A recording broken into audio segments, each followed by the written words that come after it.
Well, hello. Welcome back to the uh, 712th installment of the Tomb of Terror. Once again, I'm your host, Dr. Gratu Orloff. And we have 0 people watching, which is excellent. Let's see. It is, oh, shoot, it's 4:31. I didn't realize it was that late in the evening. It's a cloudy day outside, so it's hard to tell what time it is. Usually I can kind of tell based on the how cloudy, it's hard to tell what time it is, man. Gotham City Comics is here. I talked to Gotham City Comics last night. He was kind of busy because they're having some kind of big music festival near his shop. He must have his shop in a cool area of town. They're in Mesa, Arizona. If you want to come on Gotham City Comics and uh, give a tour, um, keep but keep everything secret as far as what we discussed last night. We've got plans.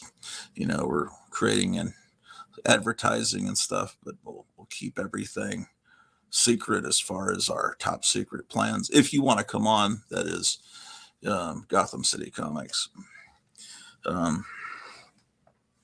I was filming a show and it's uploading now, and it's up episode 711. And but it's like it's almost up. Look, it's processing. But it seems like my phone has such limited amount of memory now that I can only make a show that's like an hour and 10 minutes long, which is no fun at all. So I decided I was in the middle of something. I'm going to just go live and keep going. Um, I think I got too much stuff on this phone. This phone doesn't have enough memory, man. Um, the I've got 78,934 pictures saved on the phone, and they're in the iCloud. I've got to get them off the phone onto this laptop that has tons of trilobytes of memory. But I got to figure out how to do that. Then I can make longer shows again, or I could get a new phone, which is completely ridiculous because I have no money to do that. Okay. Friar Tuck says hello. Been a week. Yeah, it has indeed. And then this morning, I was, the Dr. Silveridge only went for an hour. I felt, it's like, oh, I want more, man. I'm not sure. I didn't really catch why they ended early. Maybe there's something going on. Okay. Easy Comic Reader says, hello, good sir. Yeah, I really enjoyed Easy Reader on the Electric Company. Easy Reader would go like, paper clips out of sight, far out, solid, powder. Wow. Just every word he read was just so thrilling to him. The young Morgan Freeman. Paulo says, good evening. Yes, Paulo, good evening. Okay, well, when I last left off, I was looking at Funny Animals, the show that you haven't seen yet, the show that's not even on YouTube yet. This is actually a follow-up to that. Funny Animals.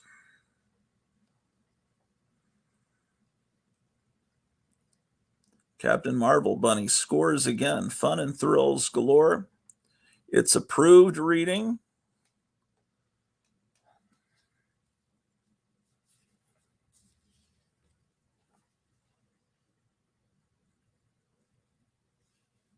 man.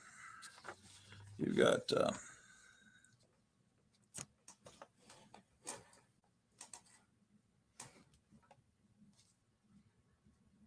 you can get all these thrilling transfers of U.S. Navy craft for your clothes. So let's see when this was printed. December 19, does that say 45? Yeah. War was coming to a close. When did they bomb Pearl Harbor? Hey Siri, when did they bomb Pearl Harbor? They. Hey Siri, when did we bomb Pearl Harbor? Here's what I found from LeonardoNudenick.com at 7:53 a.m. on December 7th, 1941. The first bomb fell at the foot of the seaplane ramp at Pearl Harbor. Wait, did I say Pearl Harbor? Did I just freaking say that? Hey, did I just say when did we bomb Pearl Harbor? What the dementia. I talk about Biden. Hey Siri, when did we bomb Hiroshima? Here's what I found from LumenLearning.com. August 2nd, 45. So the United States dropped an atomic bomb on Germany City. December, the cat just knocked over the ring light. Yes, okay. So December 45, the war was pretty much over. So, but oh God, I gotta stand up to fix the ring light, and that's the hard part. Anyone that wants to come on, I put a link there. I may only be on a few minutes. I don't know. Depends on popular demand. Oh.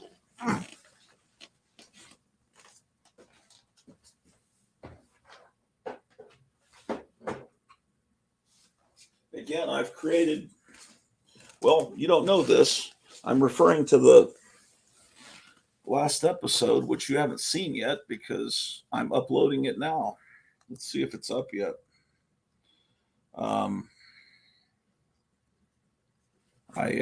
just made 5 episodes of Tomb of Terror, which is very much like the Hypnotic Eye.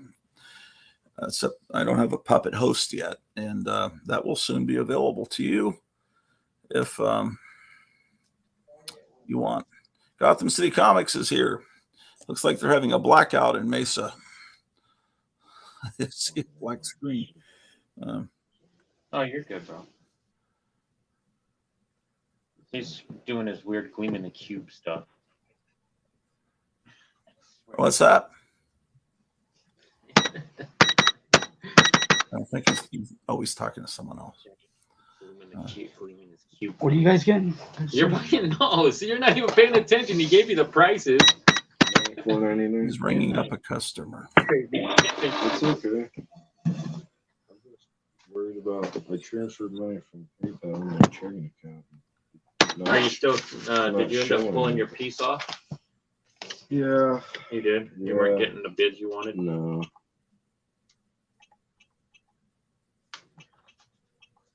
205.75. Hopefully, if they still gonna go through, I gotta $206. Probably on Funko Pops. That's why. Hold it there a little longer, and it's probably in your wallet. No, mine won't. Evil little voice, there's devil and You need angel. Kevin to put it in manually. No, it's going now. Oh, good. Oh yeah. Anyway, funny animals. We'll find out. You just transferred money. Did it go through, Kevin? Yes. Yeah, it's good. Okay. There's Willie the Worm. I didn't know it's registering. Eat your Wheaties. Thank you so There's much. 110. Play football like these athletes. 100. Can you write your Facebook? That's Yeah. $6. If you don't mind, I promise I won't stir up any Hello, boys. about that. That's actually girls could be interested in that too. Come on. In a good way or a bad way? Garbage Pail Kids Collectors. Whispering like I'm in church because he's busy. Marketplace. But we calmed it down. Oh, It's good. fine. You guys have a question? Yeah, do you guys have Oh, any yeah, Spawn yeah, I've Origins been in collections? What again? Number Or graphics. 33. Yeah, we don't have any Spawn I graphics. know. We have. Those We have 33 usually- is a Masonic number, isn't it? So yeah. How much do you Oh, guys well. charge? They're pretty much they're all cover price for the most part. Do you guys have like a dollar book? this is for all those liberals that wear those science shirts. I I will believe in eventually. science because I don't believe in God. Science.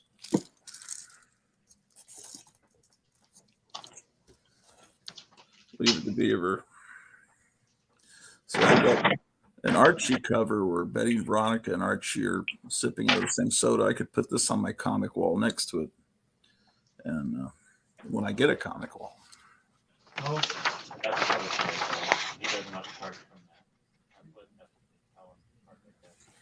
Yeah, the likenesses are not very good in this comic of the actual actors. It's someone sold this for $2 once, probably at some Yeah, used bookstore. gotta put that in there. Yeah, you need to change the I just did. wording. That's not smart on his behalf. Go a little bit more to your right. 'Cause it's still too tight right here. More level. It's not protected.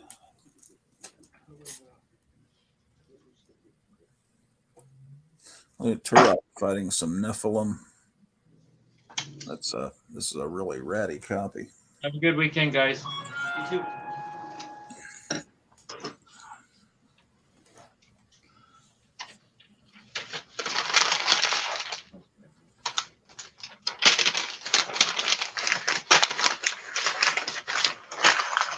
Yeah, see? Fit now. Oh, yeah, it does. Perfect. See? Cool. Now you don't have to think. I'll let you put it in there. I can't because I have your garbage pail in there. Well, the show just went live, the last show. What are you doing now? I'm gonna write 50 sets. Or do you want that? What do you want with that garbage pail thing? Which one? The one that's in there. Keep that in there. Oh, you don't care? More secure. I hope he realizes that we're hearing him.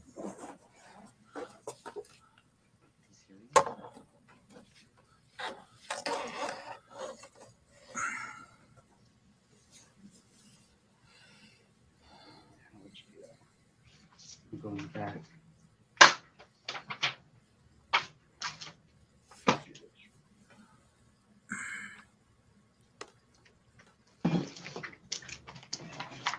Paulo, Hello, Rob. how you doing? Is Gotham working well at the same time as is here? I think he got distracted after he clicked in, and he's working. I think he's working with an employee right now. Mm. Not sure. That's interesting. So what I don't know. I'm trying to. My episode just. Oh, there he is. Kevin, you there? Are you guys there? Yeah, we're here. So what's going on? And if you could turn your phone sideways so we can get a widescreen movie version. I don't know if that works here, does it? Oh Yeah, yeah. it works. But let me give you full screen since you got the cool stuff.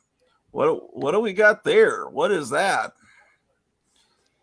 What's that? Looks almost like the back glass on the pinball machine. You get a beanie, a t-shirt, an action figure, a pin, and a patch. When did this come out? Is this a new product? You can still order these straight from Stern. Oh, it is from the pinball company. Yeah. How old is this? When is It's it new. dated? You guys can New? get this. Yeah. Oh, how much is that? 50, I think. But when it has a T-shirt, I mean, does it give you a choice of size? I think XL is the only one they have. Oh, okay. They assume anyone that wants that is fat, which is probably a very good guess. But XL will fit a anorexic person too. You still have Gabby Hayes comics? They have all been. Are these new? No, these I think I'm holding these for somebody. Well, I could probably narrow that down to 2 or 3 people. Well, that's okay. You showed me the water spud gun, but I think you showed it to me. Well, oh yeah, you showed that to me. I think on the phone, but I don't know if we've seen it on camera. Look at that. And you were explaining that was after the war they had a surplus of potatoes. What was the story on that? Yeah, they solved their problem with the surplus they had. The guy that invented this, I guess he single-handedly made the surplus go away. That's something you've got to be keeping that for your own collection. Yeah. Yeah. I'm not even asking if that's for sale. Look at this thing, man. Damn. That is really a nice design. Yeah. Easy Comic Reader says it's like listening to the mob surveillance tapes. Yeah, we could hear as you were dealing with a customer. That was a Garbage Pail Kid deal that was going down. What were they bought? They bought like $200 something of Garbage Pail Kid. What? Yeah, he bought 2 full boxes Of from back then, or is it new stuff? No, newer stuff. Oh, okay. I wonder when Wacky Packages will make a resurgence. They're back. I got the artist coming out for Free Comic Book Day. What artist? Like one of the new artists? Yeah, Smoking Joe.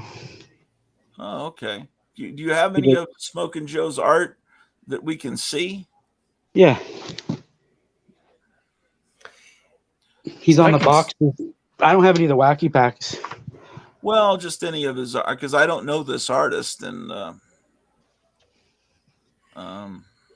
Here, so Tops is currently making Wacky Packages. Yeah, Oh, I didn't know that. that's his art right there. That Pinocchio character. Okay. It's hard to see through the glass, but and that's his character too.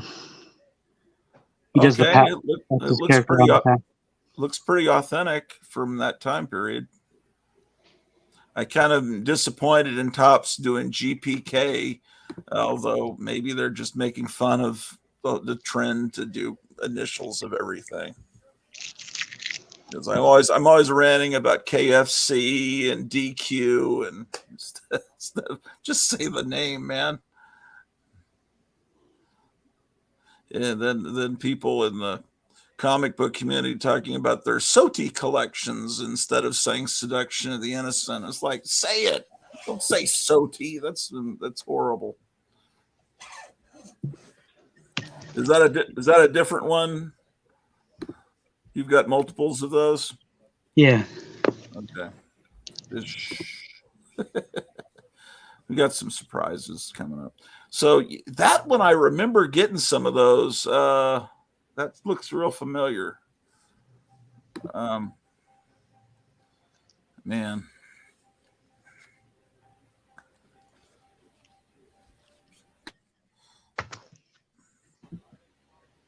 So this you were showing me is a new collection of 1960s art from Archie called Archie Decades. And then you've got like one. Did you sell that one that was next to it? It looks like it's as big as a Bible. 1,000 pages. Yeah, it's insanity.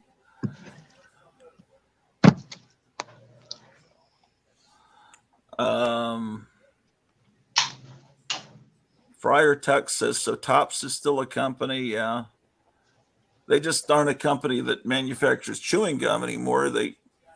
They've gone from being a gum company that has cards to sell the gum to being a company that has no that I can't remember how many times I cut the roof of my mouth trying to chew one of those put one of those pieces of gum in my mouth as a kid, because it was just a piece of little stiff piece of We used to have a gum that also had cards packaged with it here in Portugal. The gum was called Gorilla.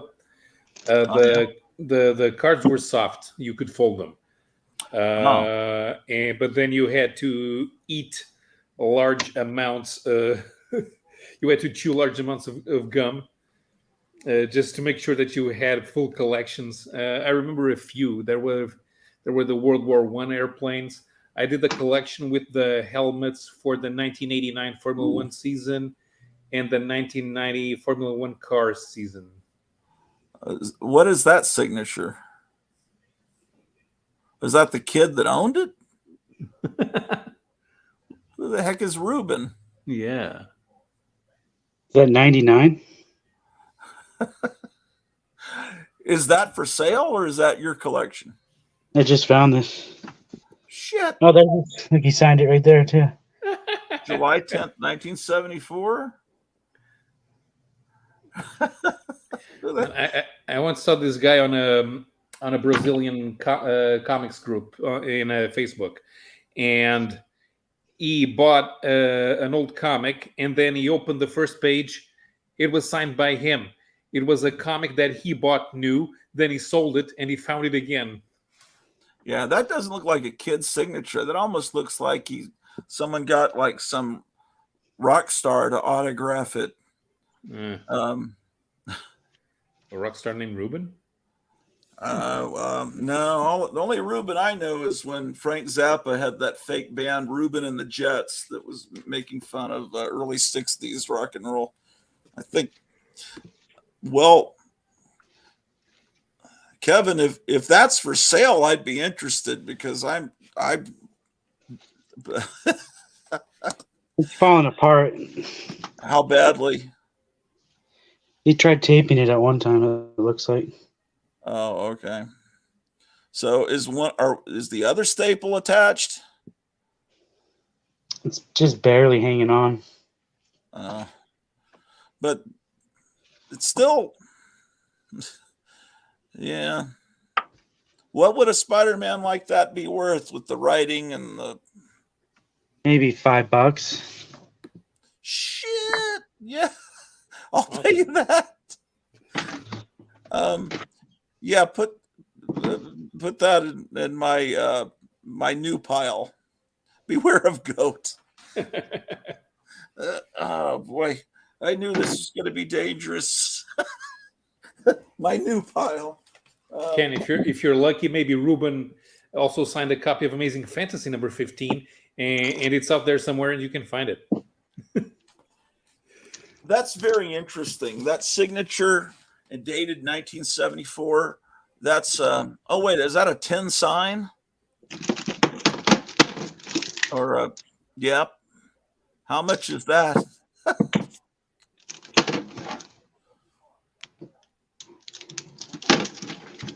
I was going to hang these up on the door. Oh, that's yours. Mhm. Never mind. Trying to buy your store decoration. I need to decorate these doors. Yeah. Friar Tech says, "Who the F is Ruben?" Eric Brain says, "Ruben Kincaid." And then Friar Tech says, "I don't comprehend how Archie was and possibly still be big over the years." I think girls would read it. I had, there was this girl that I taught in the late 90s who was a 6th and 7th grader that was obsessed with Archie. And she wrote a 10-page article for the class magazine about Archie comics. And she was also obsessed with Sailor Moon and Japanese animation. She's now like some self-help guru. And she was one of the there was some students that you remember. She was an amazing student. Yeah, is that the artist that's coming next week or? That's the voice actor of Alligator. Okay, so Free Comic Day is first weekend in April. I'm sorry, May.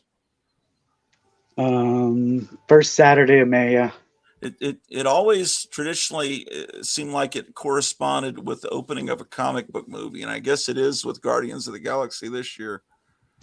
You've actually but did you get any good records last night? You said you were going to a record store after work. I went, but I was early. I was a week early. I was supposed to go next week. Oh, okay.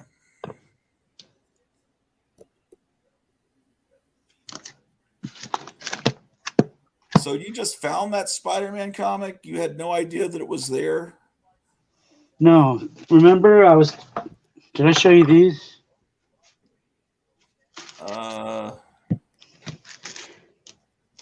Yeah, you showed me those that creepy and the two Eries, and you said Yeah, it was with this one collection. Erie, and you It said was you with were, the. and then there was an Erie annual yearbook. Yeah, you were It was gonna. in that. It was in that collection I bought. What else was in that collection? Because you might find Ruben's autograph inside those Warren magazines. Yeah, I should look, huh? Well, you said you were going to see if you were going to keep those for your own collection. If not, I don't think I have. Does this thing look faded to you, or is it me? A bit, maybe. Yeah. Well, I don't know. Let's see the back cover. Let me take a look at the Comics database. It almost. Let me pull that up on mycomicshop.com and see what it looks like. That's Erie Yearbook 1970.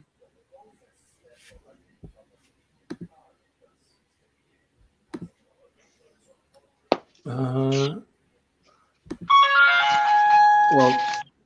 no, it's not faded. No, it's supposed to be that color, the logo. Yeah.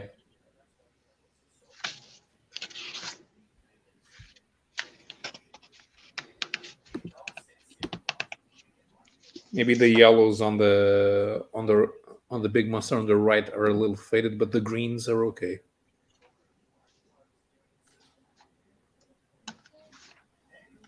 I'm looking for see if there's a signature. No. Yeah, that was weird because that didn't seem like a little kid's claim of ownership. That seemed like someone that really thought a lot of themselves signing it. Like seriously, it looked like a rock star autographing something.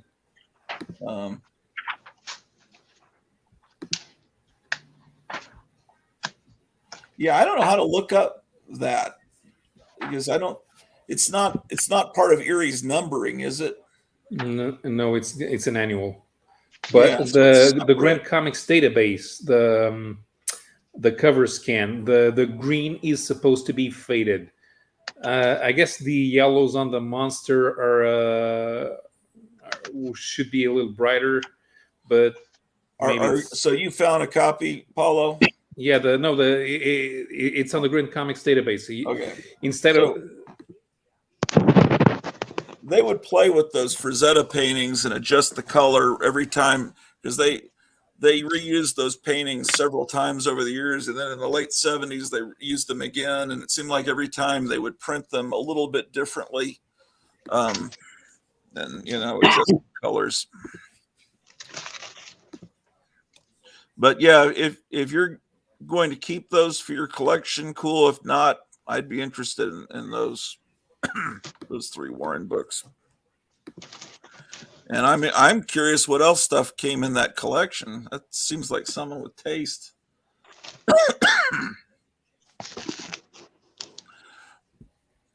He had 2 copies of that. Someone needs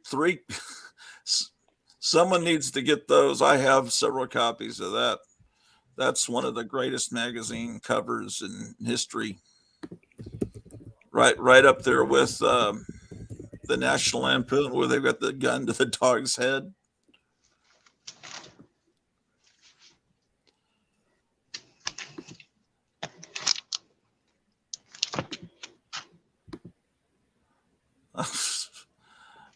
Someone would probably be interested in that. Oh, these are these autographed by the Ewok guy? No, I got these maybe a week late, or I could have got them signed. Yeah, I was never into the Ewoks. I mean, they weren't as bad as Jar Jar Binks, but You know, Jar Jar Binks. The big plan was that they were going to reveal Jar Jar Binks to be a Sith master. I heard someone talking about that on YouTube this morning. Yeah, but a guy looked at the entire movie, and he looked at all the Jar Jar Binks scenes, and he found where Jar Jar Binks is doing Jedi mind tricks. Who And is it this kind of guy? makes Who's this? and it kind of makes sense. Yeah, why didn't they go with that then? The character was so hated they thought it wasn't worth rehabilitating. But you do see a little bit of that when he's in the Senate, and he's doing the same thing, because it's Jar Jar Binks' bill in the Senate to create the army of clones is what sets up what paves the way for Palpatine to become supreme ruler.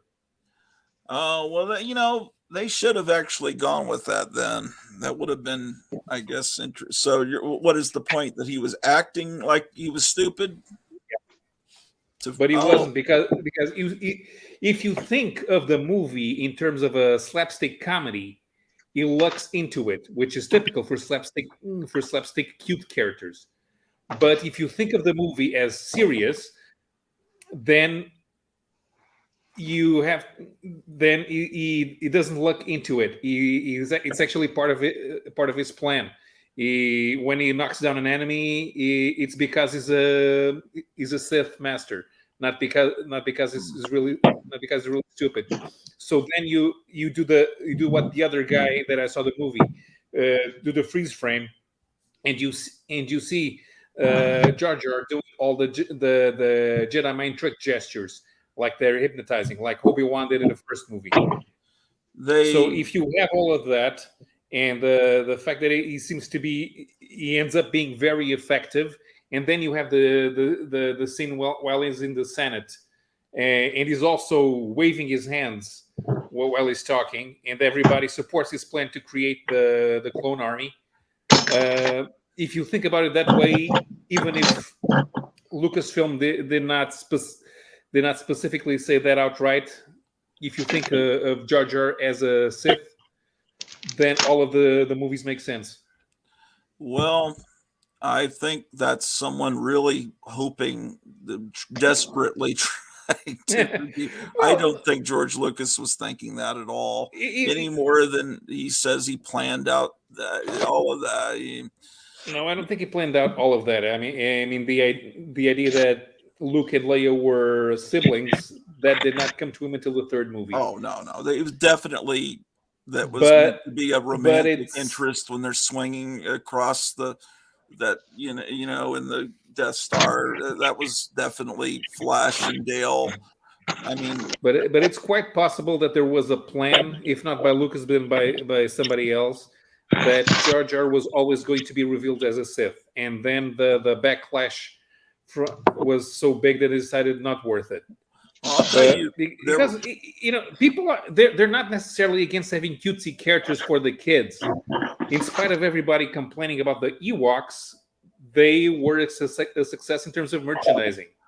So you can't argue with that. What I didn't like about the Ewoks is they just look like little kids or dwarves in costumes, and if they had, they are dwarves in costumes. What I saw was like someone was playing around with it. These people that play around with AI art, and they had Ewoks and their eyes were further apart, and I thought that would have been cool because it looks alien. It doesn't look like someone in a suit, and you can just play with and distort the heads a little bit, or anyway. But bottom line is, if Gary Kurtz was the guy that made those movies good, and when he left, that's when things started to get weak. So that was the original first two that he was involved in. But so what do you got there, Kevin? for ignoring you. Oh, I'm just listening to you guys. Oh, okay. You got anything? Do you have customers in the store right now? Maybe. Oh, you're in the back. You've got an employee handling the floor. Somebody up front watching it. Oh, okay.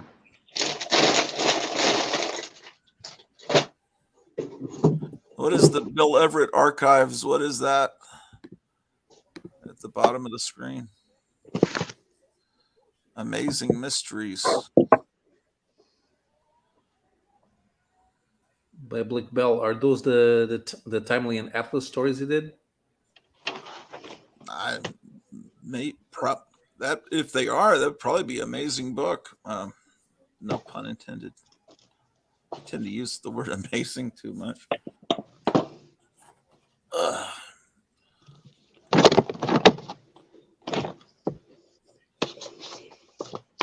Well, we only got 4 people watching. This is not a good time on a Saturday afternoon. Yeah, maybe I should show something so more people Yes. tune in. Yeah, that's cool.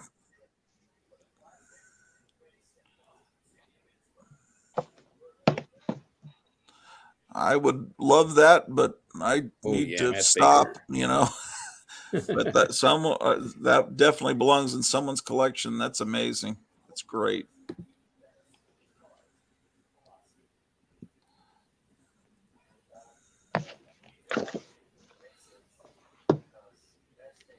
Screaming horror.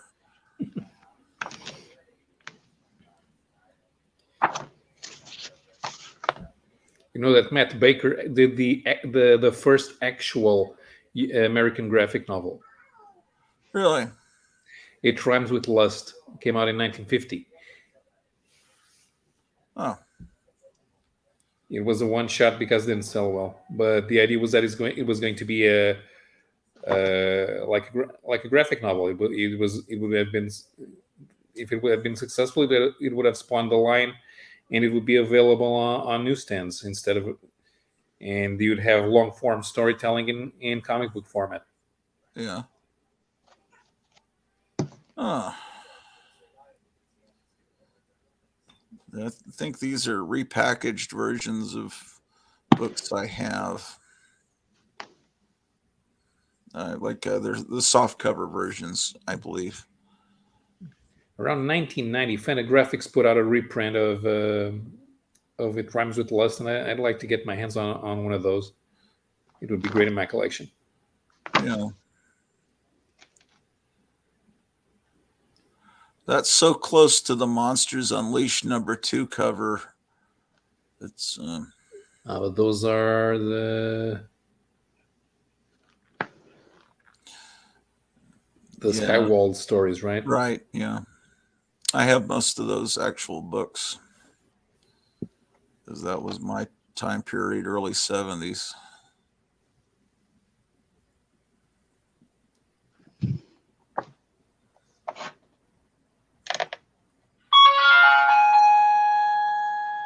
Sometimes I wonder whose fault it was that some of those lines in the 70s didn't make it. Because is it the audience who didn't want to diversify? Was it the distributor who didn't know where to place the books? Was it the retailers in the newsstands who didn't care? I think it might have been too many of the books. There were a lot of those books out at that time. But there's I'm one. always willing to blame the retailers. We've had a few collections that were sold with daily newspapers here, and they came out on the Sunday edition. It was a head-on sale, and I went up to a few retailers, and they got the comics, and they didn't want to take the comics out of the package because it was too much work for them to bring out one comic for me to buy, and it was an extra $10. Well, with those black and white horror magazines, I think it was more distributors. There were certain stores that would have those Skywald Psycho type books, and then there'd be other stores that wouldn't have any of them. Then there'd be, you go in a 7-Eleven and they'd only have the Marvel ones. Mhm. And then they just had different distributors, and it just depended on who stocked their magazines. Warren would usually, very rarely would you find a bookstore that had all of those books. There were some, but usually, it was harder to find some of those books. That in itself is not the real problem. I understand that there are places where you can't find certain publications, and there are others where they're easier to find. The market does adjust.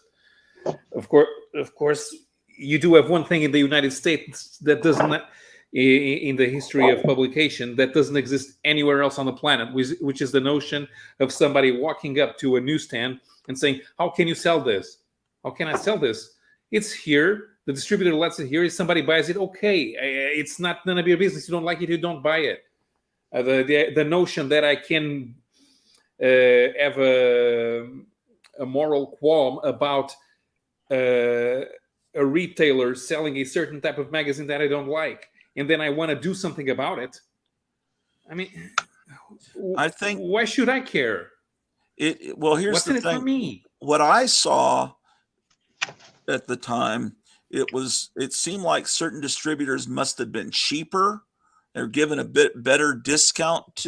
So it was like the scummier convenience stores, the more low rent kind of stores are the ones that would have more Charlton books, that would have those Skywald books. I think they gave you a discount, and it's like, and then they would stock you with these cheaper books.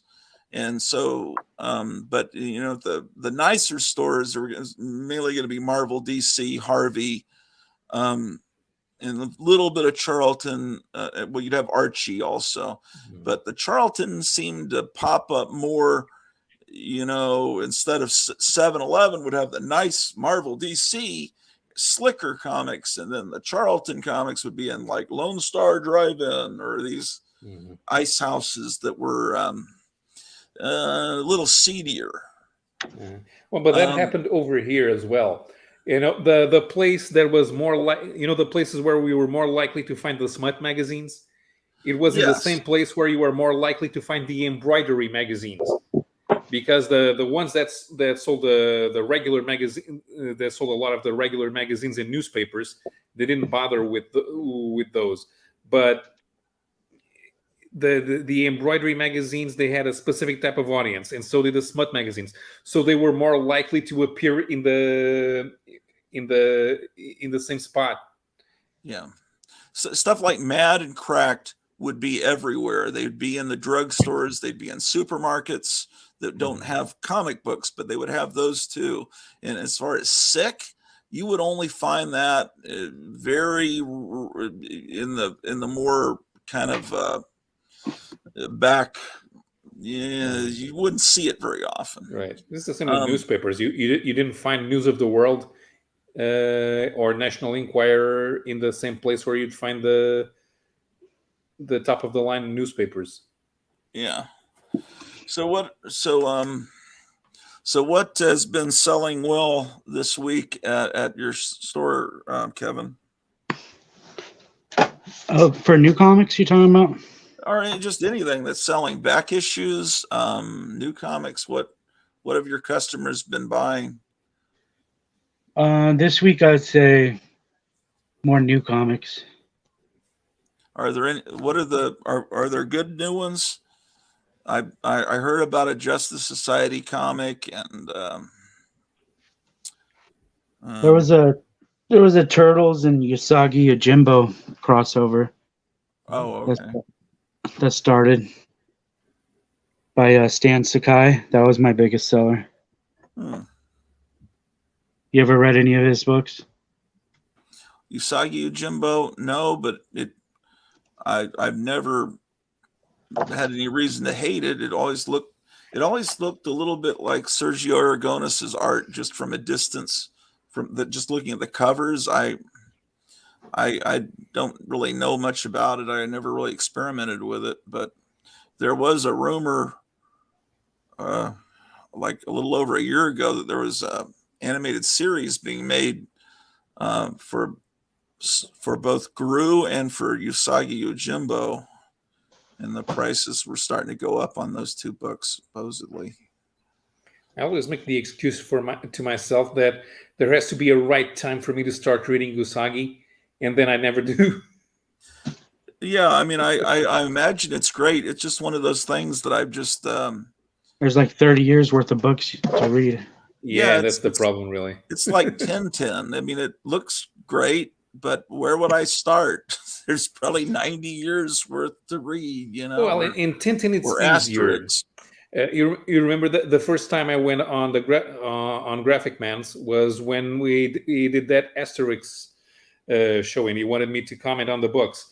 Here's the thing: I've never read Asterix in order. You don't need to. You can read Asterix in whichever order you want, and it's kind of the same with Tintin.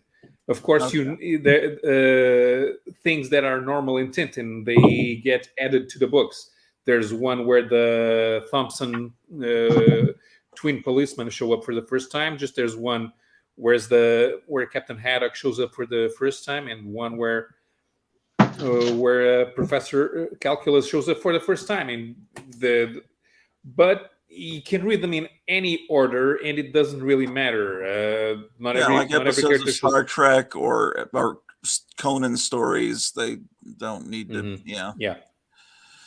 Yeah, that's cool. When they did that, when Del Rey did that collection of Robert E. Howard books, and they started, the first ones were Conan, and they decided to publish the stories in publishing order, not in any chronological order, because it doesn't really matter. The chronological order is not that important, because how would an old war hero tell stories? Out of order. Right. So that's how they told the stories. Yeah.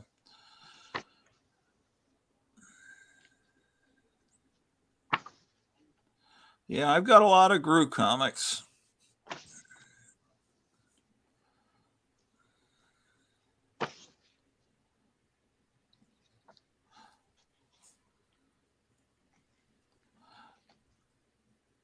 So the correct pronunciation is Sergio Aragones. Help us Sergio with it. Aragones. Say it one more time. Sergio Aragones. Sergio Aragones. Is that close? Yeah, close enough. When I was a kid, I just said Sergio Aragones, and Yeah, no problem. my wife was teaching me to pronounce it correctly. Mm-hmm. And then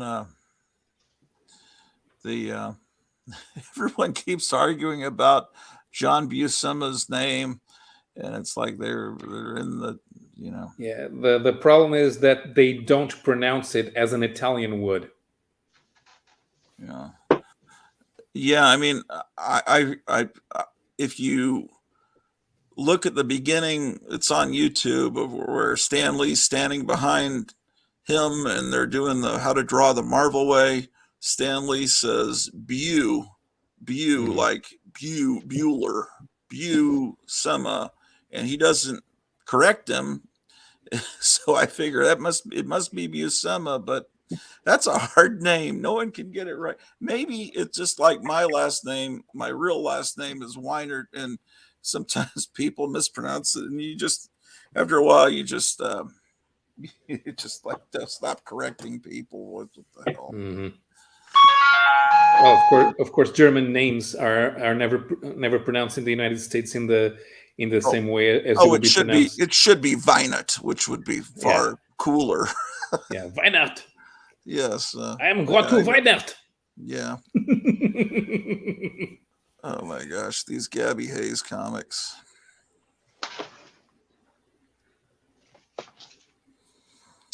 Yeah, I missed out on all the Gabby Hayes mania. Well, I think we all did by about 6-7 decades. I don't know. I'm trying to think. Did I ever see him in a movie? I must have seen him in a John Wayne movie, but I mean, probably, yeah. There's in those singing cowboys with the 10-gallon hats. I've never seen one of those either. Yeah.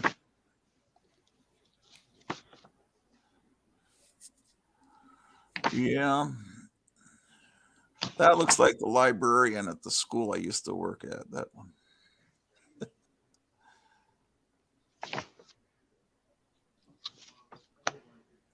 Because they don't look like even Gene Autry. They don't look like real cowboys. They look like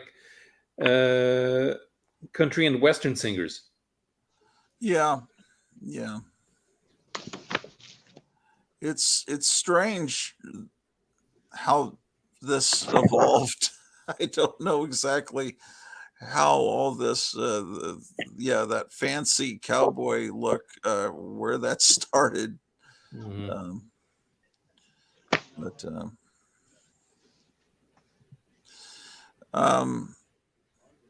I was listening to someone that studied how people speak and how it's changed over the years, and they said that those in the old west, they listened to recordings of people that were alive then, that were recorded in the early days of sound recording, and apparently what they're saying is that the cowboys would have really sounded more like the Three Stooges, saying certainly, and that was more of the way they talk. So it might have been that the Three Stooges were kind of making fun of the way that older people talked when they were kids, and they were trying to sound like these annoying older people, and they were actually mimicking what real cowboys really sounded like. That's one of the first things I got from Kevin. That looks like a softcover version of it. Would you get the hardcover? I think I did. I'm pretty sure. Does that sell well at your store? This is the last one I got. Yeah. I think they're out of print now. Really? Well, there's a limited audience for that, and once everyone has it, I guess. What is the sign we keep saying? Is that to tell people not to trip over boxes in the store? That's me tripping over long boxes right there. Don't you have like dead people under your t-shirt rack or under your tables, like fake corpses? I moved him. He's on long boxes now. Uh,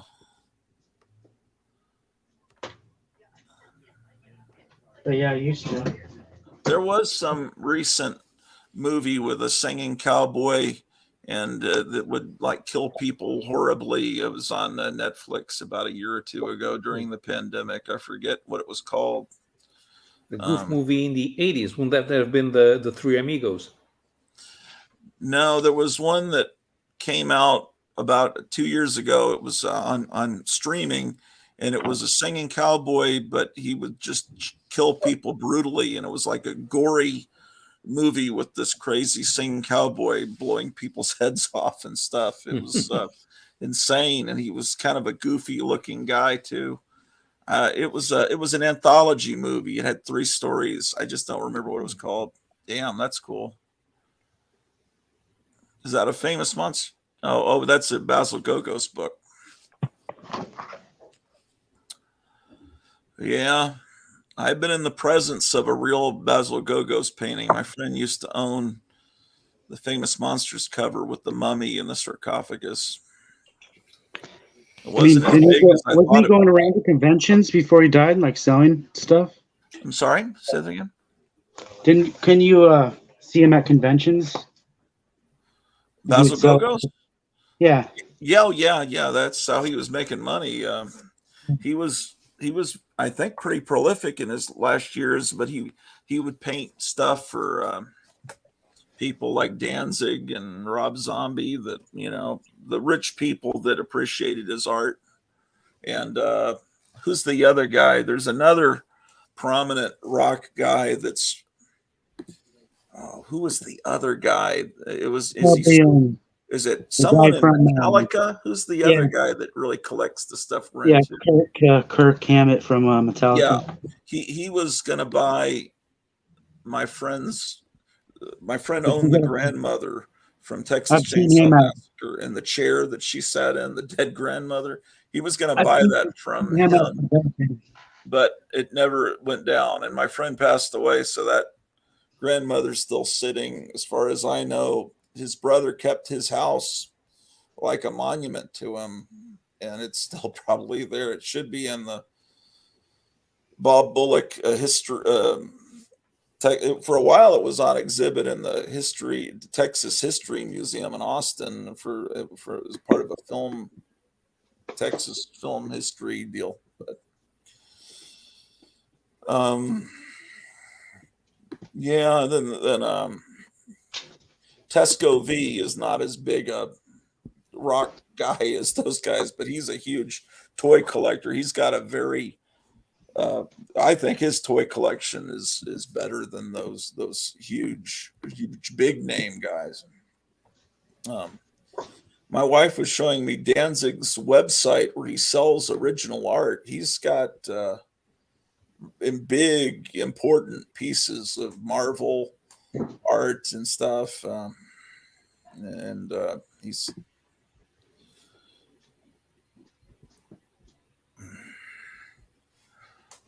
so.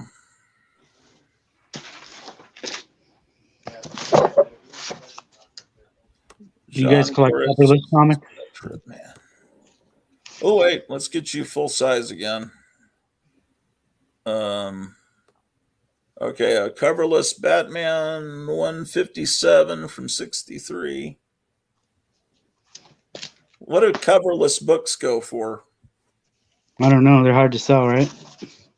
I would think so, but Shed, if you're saving that Spider-Man for me, I'd like these things just to read because I like to actually read comic books. I might that's wait that one's pretty you need to save that one back for me because I want to read that story. Is that a Gold Key comic or is that DC? What is that? Tales, oh, it's Unexpected. Yeah.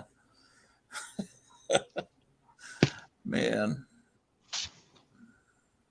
Tomahawk, yeah.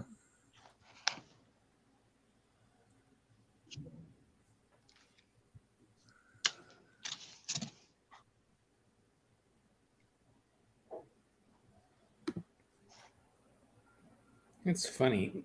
DC was registered as a company in Illinois. Yeah.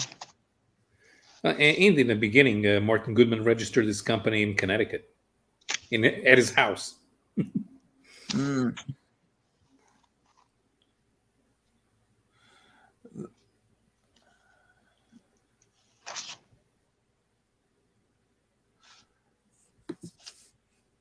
It's weird. Did these all come from the same collector? They must have. Yeah. They must have been Remainder Comics where the newsstand guy ripped all the covers off.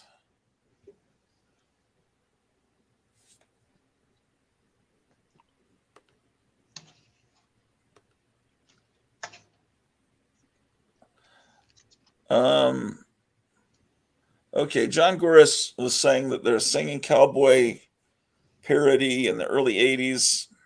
I don't know. I'm thinking of the recent one. Could be. That's why I thought it was the Three Amigos. Well, yeah, but to me it could have. Nah, Three Amigos was more. Well, that was late 80s. It might be what he's thinking of. Yeah, it could be.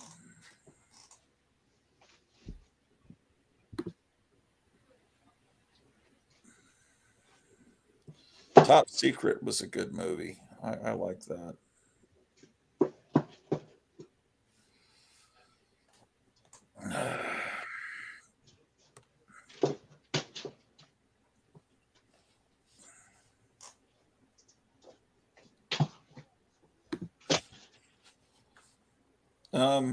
Kevin, if you could put that coverless Batman and that unexpected coverless one with that Spider-Man in the wounded comic pile for me.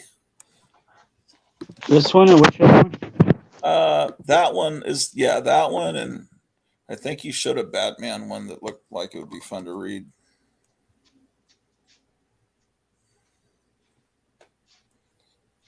You ever get any copies of the Three Mouseketeers? No, I don't. I haven't Or seen Sugar that. and Spike? Is this the one? Yeah.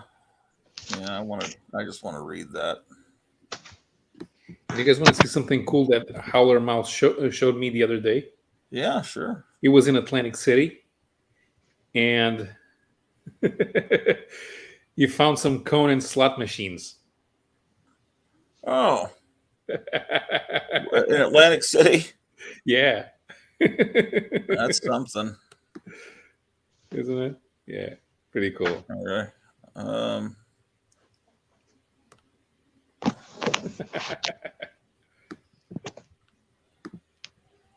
Yeah, so that's how you show your slideshows on Graphic Man.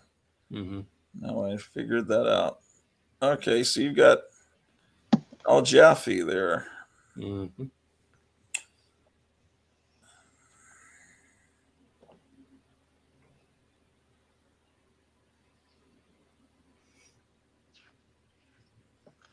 Now that Al Jaffe's no longer here, the elder statesman of comics.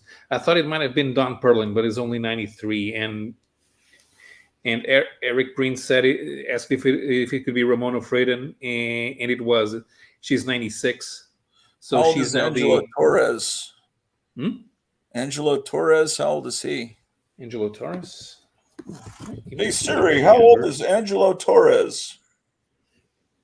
Angelo Torres is 91 years old. Hey Siri, how old is Sergio Aragones? Sergio Aragonés is 85 years old. Aragonés. I'm looking at my phone. My wife apparently called 12 minutes ago. Let me go see what's up with her. She might be ready because at some point we're going to go eat at the barbecue restaurant, but I don't know if she's ready yet. Let me see what's going on. Yeah, right. Apart from that, Don Perlin is 93, and John Romita Sr. is 93 as well. Wait, John Romita's still alive? Yeah. I didn't know that. I really didn't.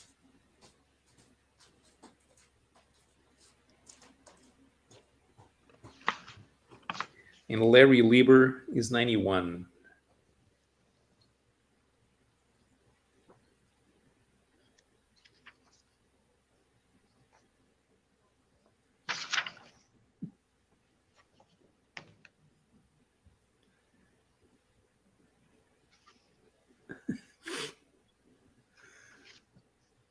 Okay. Yeah, that looks a bit ridiculous.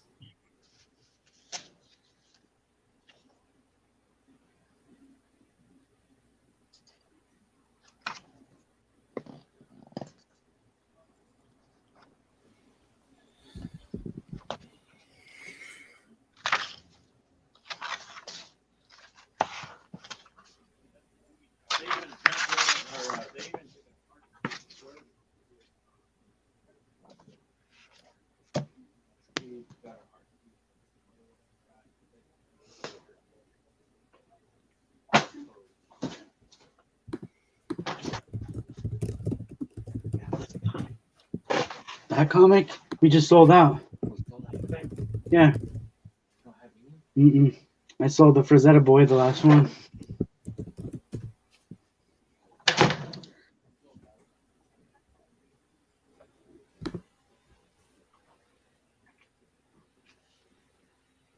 Kevin, do you know movie director Melvin Van Peebles? No, what has he worked on? He did a blaxploitation movie called Sweet Sweetback's Badass Song. No. And he's the father of Mario Van Peebles, who was an actor. Melvin Van Peebles used to live in France, and he was the editor of the French edition of Mad Magazine. Oh, really? Yeah.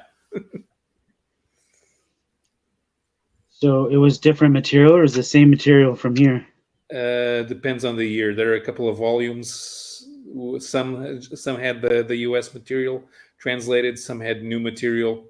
They asked the guys from Charlie Hebdo from the 1960s to contribute material, because Charlie Hebdo started in the 1960s as well, and it was the same publisher even.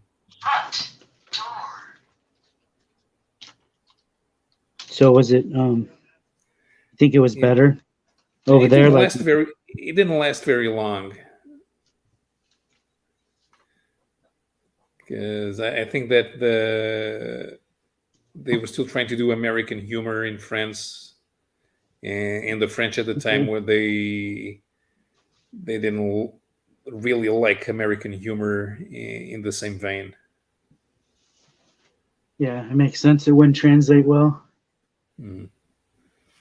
I did read a few issues of the Brazilian Mad magazine from the 1980s, and it was a mixture of original material and translated material. And there were a lot of pages complaining making fun of the Brazilian hyperinflation of the late 80s. They would do parodies on their politicians.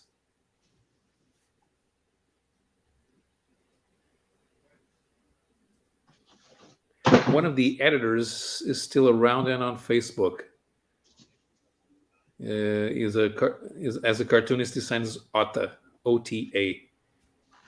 It's probably in his 70s by now. Here's some 1950s Mad.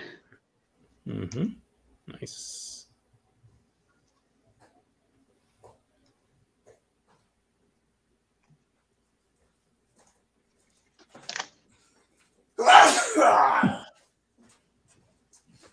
All right. She's just waking up. She's like a vampire. She wakes up when it's twilight. Okay, what am I missing now? I missed everything. Is that one that I said I already had?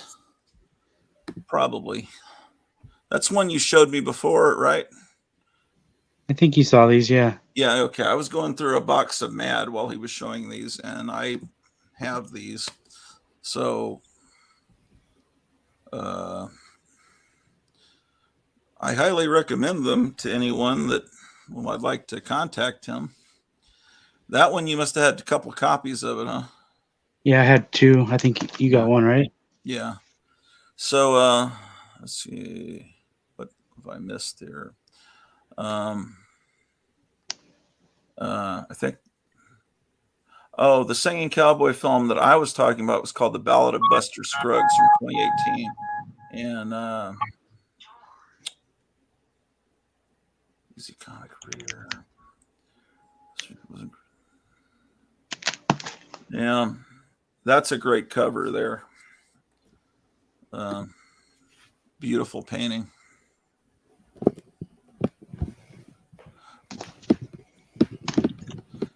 Yo, my wife said to say hi to everybody.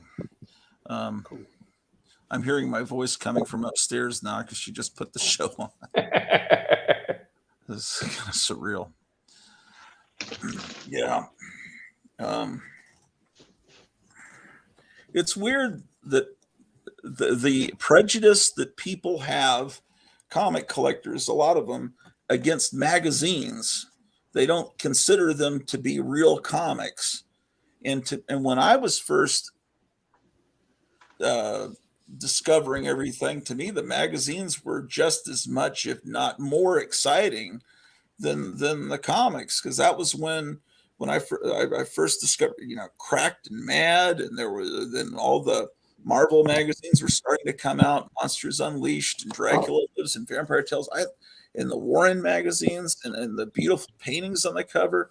And some people that they just don't want to collect that because it's not a comic. And nowhere is it more apparent than when everyone says, I just got this back from CGC. It's a slabbed first appearance of Boba Fett in Marvel's Star Wars comic. And I think that's not the first appearance because I was there. It was the Marvel color magazine that had the whole Empire Strikes Back adaptation Right. in one magazine. That was the first appearance, and it came out actually about a few days before the movie was released. Mhm. So it could actually spoil the fact that Darth Vader was the father. And then they adapt. Then that was reprinted in the ongoing Star Wars comic, one part each month. So it wasn't for several months later till the end of that summer of 1980, or even fall before Boba Fett first appeared. But I think it's because he's on the cover. These idiots get so Oh, yeah. excited about that. Oh yeah, it has to be on the cover. Otherwise, it's a Yeah, cameo. because clearly Hulk 180 is the first appearance of Yes. Wolverine, Mhm. but it doesn't have the cover. There was Right. someone talking about But how the absurdity is that these enlightened masters of collecting say that Hulk 180 is not the first appearance of Wolverine, but that Jimmy Olsen 134 or 137 is the first appearance of Darkseid, and Wolverine in that cameo is bigger than Darkseid's first appearance. yeah. So it's ridiculous. The John Goris is pointing out that Mad got a case of TDS, Trump derangement syndrome. That is true, but there were none of the original. That Mad had none of. Gaines was actually a very conservative guy, even though he grew his beard out to look like he was some left-wing radical. But Gaines was not around, and that had been sold to it was sold to Warner Communications in the 70s. Okay, so that's reprinting the Marvel. Let me give you full screen on that. Where is all the regular people? There must be actually living lives or something. Oh, the sun's coming out outside. This weather's crazier than Texas here. And then supposedly it might snow in the middle of the night tonight.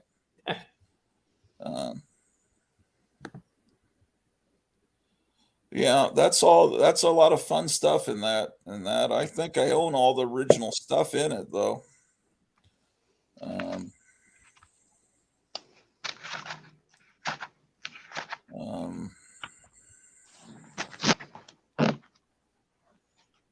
Yeah, I don't have the first issue of Werewolf by Night, though.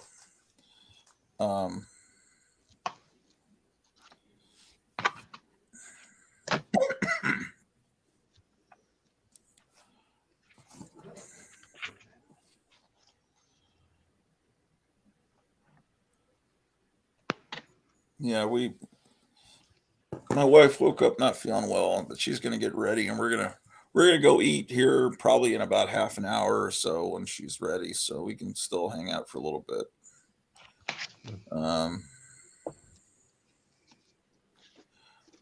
Okay, what was Amazing Mysteries again? I've already forgotten. It's the Bill Everett stories, I think. Yeah, but what Bill Everett stories were they? The horror stories from the 50s? I think they may be. Amazing Mysteries was a title that didn't last for long at Marvel around 1948, 49. Yes, you did show this. Yeah. But Everett kept contributing stories. Everett and Carl Burgos, they were kind of art directors, even though they're not officially at the time. But Everett contributed a lot of stories to the horror magazines. Yeah, Everett's 1950s horror stories were very weird, and just the eyes and everything. His style this is earlier period stuff, but during that time, that stuff they were reprinting in the early 70s, that was like an art style unlike anything. And then he was doing news stories around that time for Submariner right before he passed away, and that stuff was great too.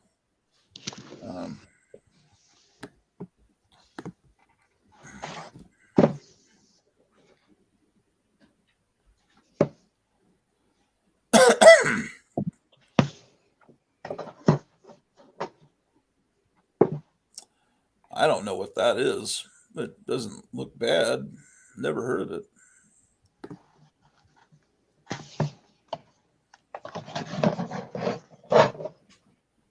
Huh.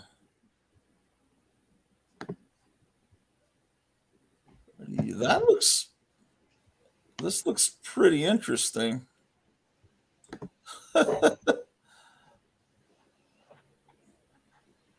Wow. This reminds me of the Mad Peck, who was like kind of like an underground artist that did versions of those old ads.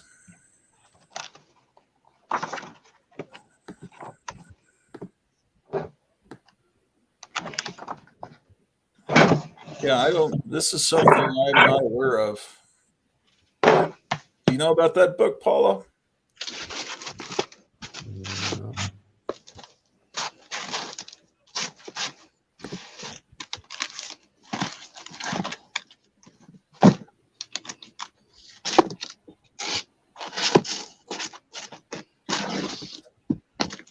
Sorry, I was checking in on a car race that I'm also watching it at Long Oh, Beach. you're doing. I was thinking you're doing two things at once. Yeah, and my car fighting for the lead crashed out with 2 laps to go. Again.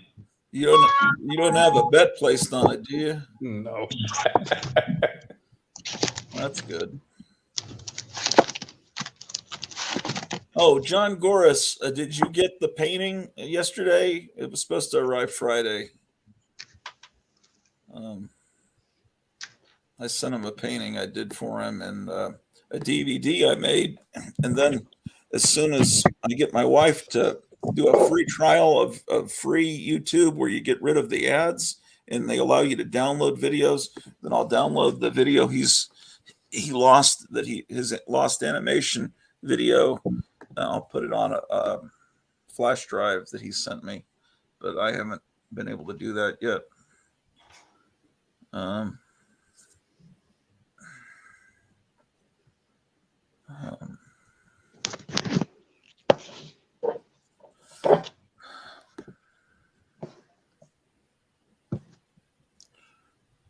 That was always a great cover.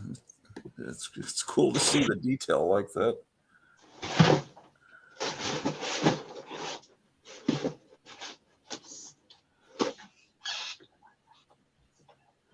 Yep.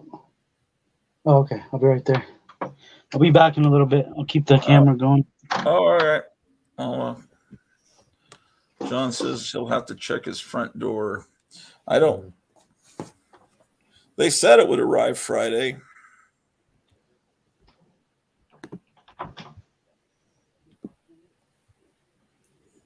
Let's see. Now we've got 10 people watching. Starting my new job this next week, so I'll finally have money for comics again in a couple of months. Oh, yeah. My wife says I have some skull stickers for John. Okay. So, do you order comics from the States? Is that a big hassle to do that? No, I go to the we have 2 comic stores in the capital, so I go to either of them, and they have comics there. But I can just place an order from the previous catalog, and the store will order it for me. Well, I mean, like to get old comics, like from the 60s. I don't buy old comics. That's why I like collected editions. Since I had several years of good collected editions coming out, why bother with the old comics? Well, because the old comics have ads like this that aren't in those collected editions. That's right. See, because I'm like Captain Strangelove. I love these ads. I wish now the cool thing, those PS art books reprint the ads. They realize the importance of them because that's part of the experience. Sure, I get it, but I have ease of availability. For ease of availability, I have to draw the line somewhere. and Yeah. the stories are what's really important. True. Those ads, those old ads, they're cultural artifacts, but they're not necessary for a literary experience of the story itself. The literary experience of the Three Musketeers. That's correct. It's I must classic analyze literature. the Three Musketeers. Yeah. Yeah, I was aware of the Three Musketeers before I was aware of the Three Musketeers. That's Yeah, but we had the same thing here. There was a cartoon made in the 80s. It was an anime made in Spain. It had Japanese animation, but it was financed by a Spanish studio. It was called, and it was instead of humans, it had dogs. So, and in English, it's called Dogtanian. Dogtanian and the Three Muskehounds. yeah, there's different, there's shared experiences and then there's different things as far as what country you grew up in, because I was this friend of ours married this guy from Greece.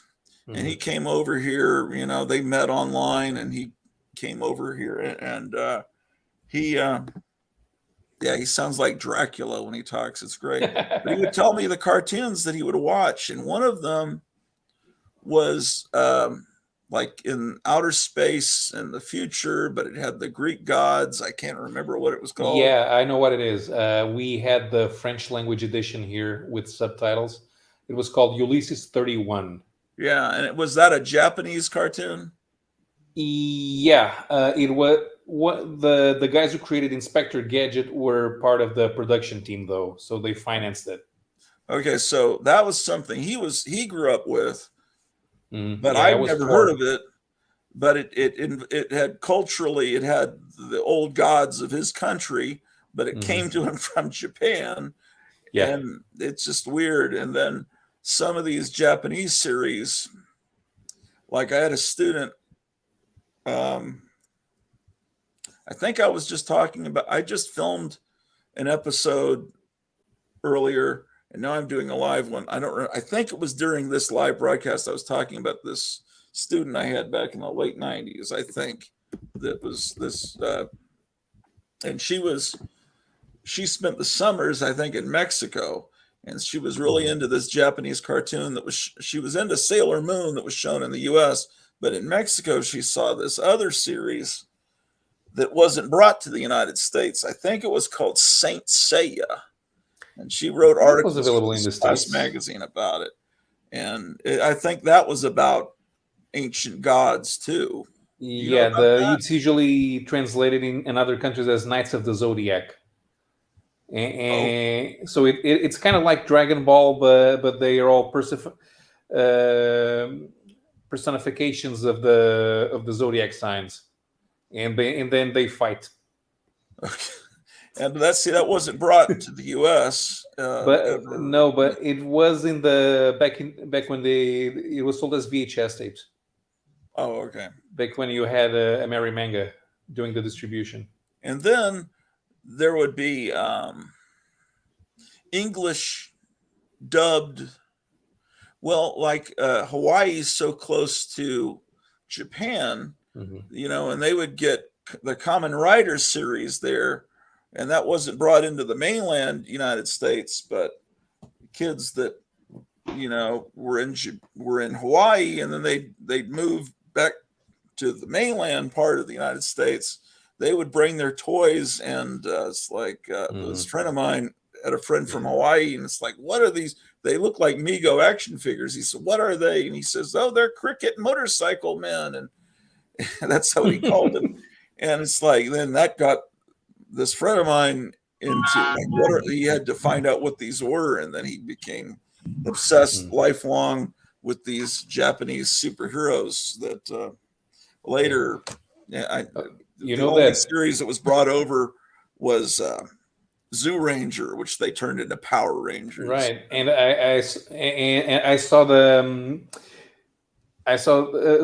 a French dub called Turbo Rangers, which was as all the stuff with the fight scenes and the monsters and Rita Repulsa from the original Japanese show. Yeah. But then they just dubbed the scenes with the original Japanese actors. They didn't shoot new scenes with American actors like for Power Rangers. That was Because really, you can tell that it's not them in the costumes doing oh, the sure. fighting. And also, there's only one girl on the team, and that was always the pink one.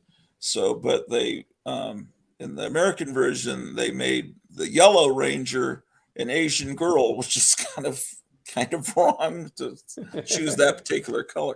But anyway, it's a male in the original show. And yeah, it was just really shot really badly with this bad acting that was like out of a soap opera.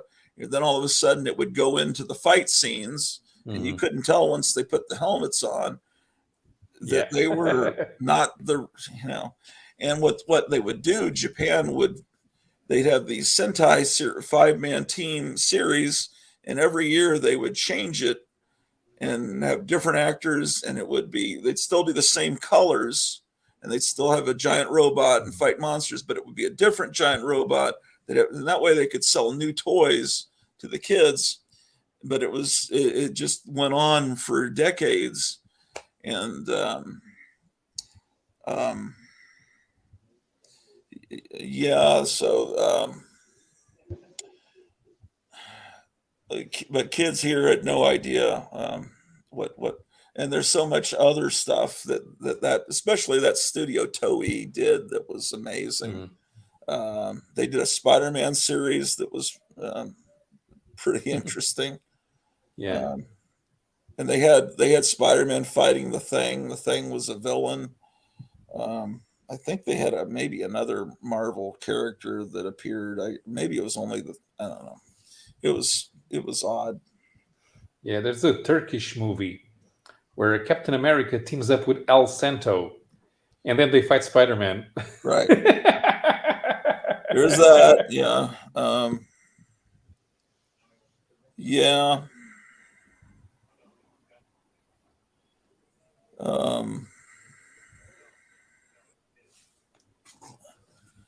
So I've always enjoyed the advertising and the comics a lot, and but yeah, if I could understand, but I mean, do many actual comics from the States from back then wind up there at all? No. If anyone here wants them, they have to import them because they're not around. But if we want to get rid of them, we might not be able to because there may not be anyone interested. So the best way to get old comics is to buy the collected editions. It's more efficient. Are the rates to ship are incredibly expensive to ship into Portugal? It depends on which customs official is working that day. What are you saying? They're bribed, or they're not bribed, but it's whether they care. Because some of them they're all okay. Anything that comes in here to the United States must pay a tax. Others are okay. This is just some old stuff, or just some clothes or whatever for one person. Whatever, go. Because they're supposed to be efficient handling the materials through customs, which means that if somebody makes a $10 purchase, they're supposed to ignore it. But if somebody makes, for example, a $1,000 purchase of the same item, because there are a lot of items, obviously you're not going to buy $1,000 in shirts, in identical shirts. Right. The main reason why you would order $1,000 of identical shirts is because you're going to sell them. So those have to pay tax. But some guys think that it's everything. So we have your package here. You have to pay whatever to clear it. Yeah. Otherwise, we have to send this back. Well, this Channel Planet these are people that we know. They're friends of ours that live back where we used to live, that put out this comic book, and they're doing a TV show now too. And they're clowns by trade. It's a couple that are both clowns, and they make puppets, and they've appeared on my show a few times. So it looks like he got some of their See, that one, I don't think he sent me that one yet. Or has he? I don't think so. So he's imitated Marvel's corner box from the 90s. That's pretty funny. Could you flip through it? So, because I haven't seen the interior of that one. My wife says, "Congratulations, Paulo," but I'm not sure what she's congratulating because that's an old comment. Yeah, I'm not sure either. Jim Jars says, "Are you doing your monthly special DVDs to purchase yet, Gratu?" I've already done 5, so I guess they're not monthly. I'll probably within a month have 150 of them, like that guy that used to do the Spook Show. I'm having fun putting them together, so I already have 5 of them, but I ran out of DVDs. My wife ordered some more, so I'll have those Wednesday. My wife says, "OMG, do you have that bike?" She knows I have a red 50s bike in the garage, and she's wondering probably if it's the bike I showed. I don't think it's that particular one. Let's see. John Goris says, "Good catch on that. It was about to get rained on here." Oh, shoot. Do you think it was there yesterday, or you think it got? Oh shit! Crap! What's that there? They gave me a burned copy. Oh, trying to be funny, I guess. Yeah, Okay. that's pretty cool. I never seen that. You know what I did at the store back in Texas is there was a Marvel team up with Spider-Man and the Human Torch that had been through a fire. And the corners were scorched off or browned and rounded with flame.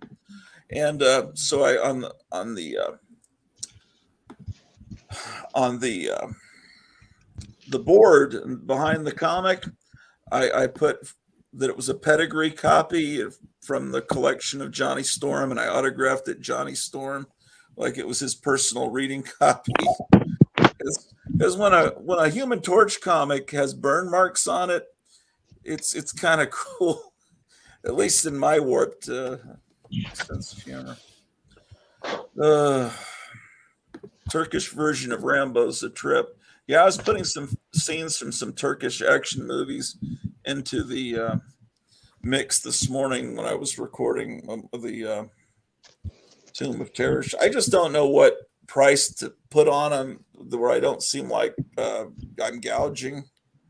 I mean, I'd love to get $20 a piece for them, but I think that might be kind of high. I can't believe they sent you a burned copy. What the? They're out of their minds. This one has a sticker in it. That's cool. Yeah. And she's been in your store. Oh, and this morning I found your old commercial on YouTube. Which one? The Godzilla one? It's from about maybe 5-6 years ago. It has a Godzilla, an animated Godzilla in it. Oh, yeah. And then there's another one, but I wasn't sure if that was for your store. I haven't looked at that one yet. It was more recent. See what I found? I was looking for old ads for comic book stores, and someone had a playlist of comic book store TV commercials, some of them from the 1990s when that was a big thing. And is that Monster Bash? Oh, number 2. Oh, that's cool. Is that for sale? Or is that your copy? I'm trying to build the complete run. Oh, okay. That's your stuff. Okay, don't. Yeah.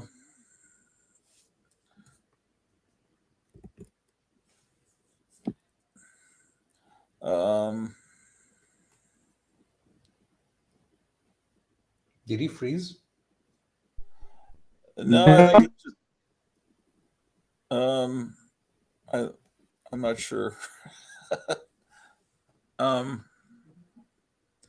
Anyway, Am I here? you're here.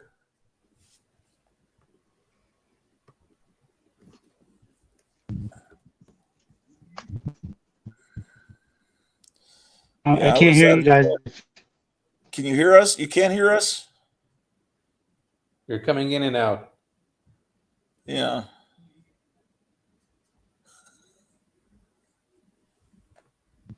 Oh, you're back. Can you hear us? Ooh, that's a nice cover. Can you hear us?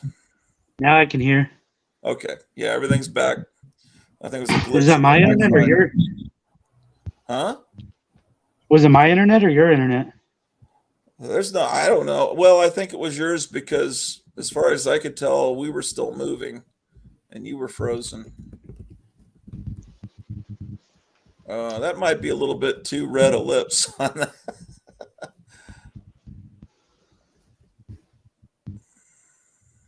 That's the current style, to overdraw the lipstick. With the teenage girls. These are nice paintings. I've never seen this magazine really. It must be like in Barnes and Noble or somewhere where, or the stores that I go to don't stock it.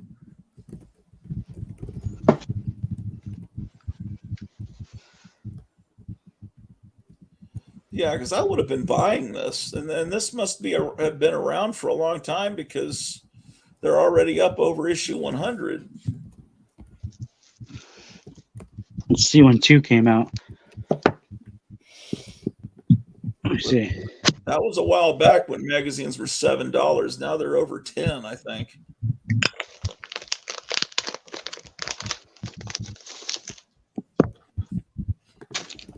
Do they sell back issues in the magazine? Yeah, like I said, you can get like 2 and up, 2 Oh, through okay. 50. Do they charge high prices? No, I was looking there. Like most of them are on sale. Oh, okay. 2004. Okay. That doesn't seem like a long time ago, but I think it really was. It's like 20 years ago now. I know, but the last couple of decades went real quick. No, why is that? Why does that happen? It happens as you get older. It's just, I just don't know why. When you're a kid, time passes real slow.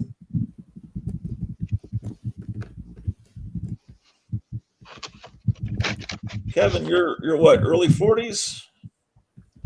I think so. Yeah. You think you're in your early 40s? And Paulo, that's where you're at too, right? Yeah, I'm 43. See, I'm turning 58 in a couple of days, so that's when I stand up.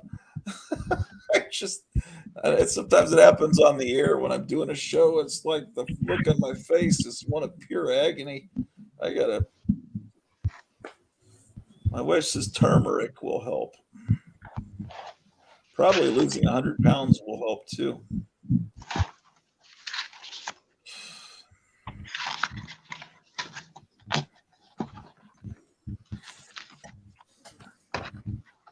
Oh, that's actually pretty good. Easy Comic Reader says Hot Lips Goulahan. That's actually would be a good name for one of these burlesque women. Hot Lips Goulahan. But all those neo burlesque people have gotten all politically correct and woke and are horrible. Probably supporters of Dylan Mulcahy or Mulvaney or whatever his name is. Not to be political. Yeah, these are cool. Cool. I mean, these aren't badly done.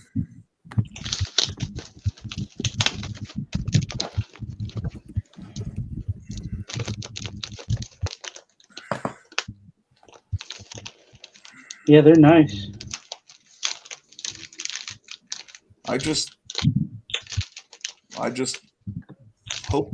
I wonder if these guys would be able. I wonder if they would come on for an interview sometime. Yeah, I think they will. I'll try to get them. I used to try to interview people. I interviewed Milton Knight, the cartoonist, and luckily I didn't let my politics come out because I realized later this guy is anti-Trump. But anyway, he's cool. But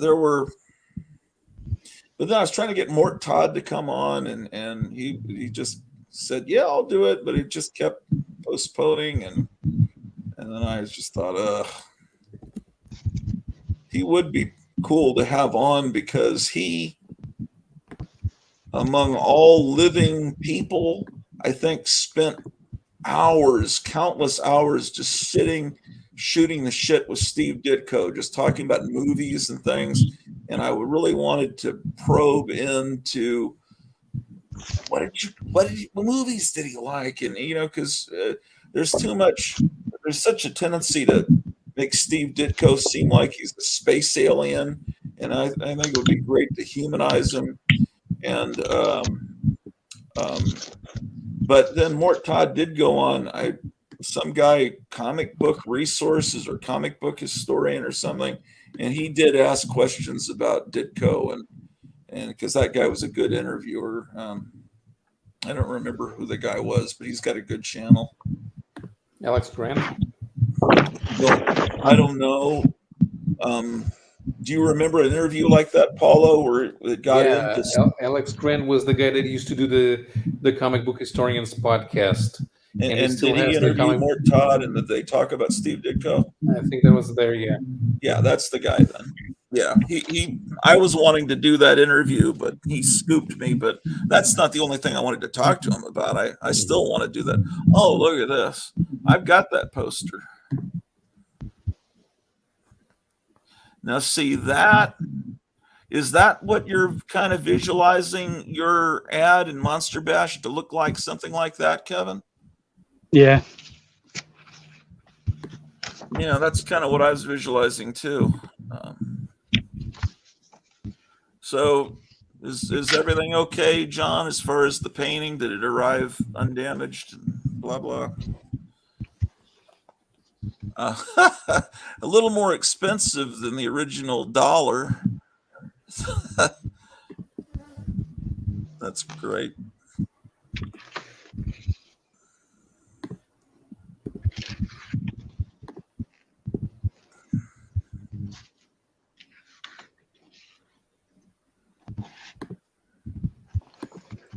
Kevin, have you ever seen Tesco V's toy collection on YouTube? Mm-mm. Yeah, you need to watch. I haven't seen too many toy collections on YouTube. Oh, yeah, you really need to see that badly. It's really great. It's not just monster stuff; it's space stuff, and he collects the really good stuff. Yeah. You can't find that stuff.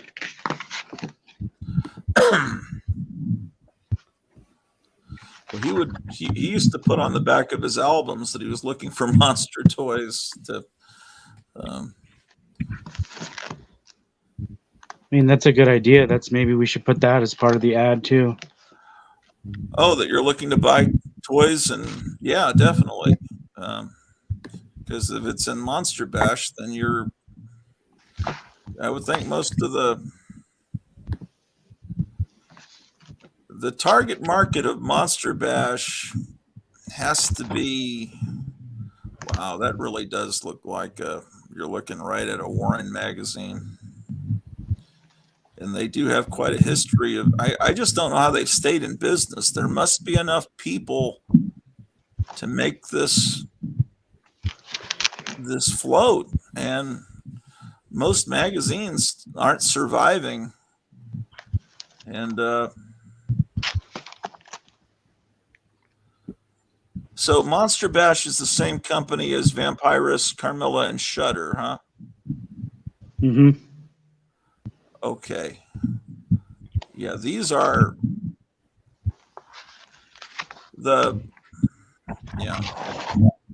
they know what they're doing, and they have very good production design. They're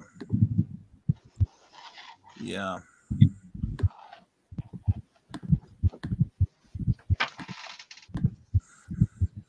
Damn. That's beautiful coloring on that. Wow.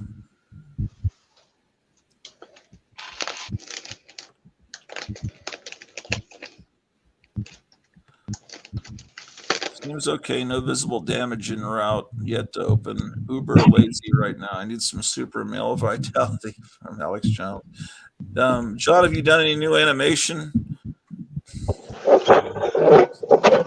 You guys got to watch John Goris's animation if you haven't already. Just type his name into YouTube and you won't believe. It's just nonstop slaughter.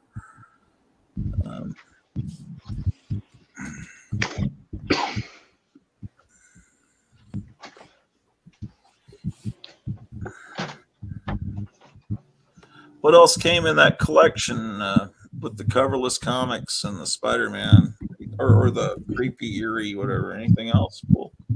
Just newer stuff. Oh, newer stuff. All right.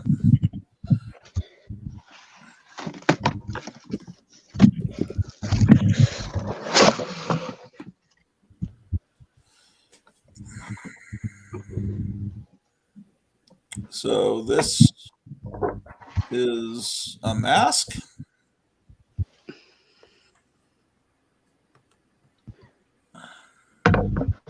Oh yeah, John Goris was telling me that he has animation that he's trying to get done by Halloween. Wowsville Novelties, made in China.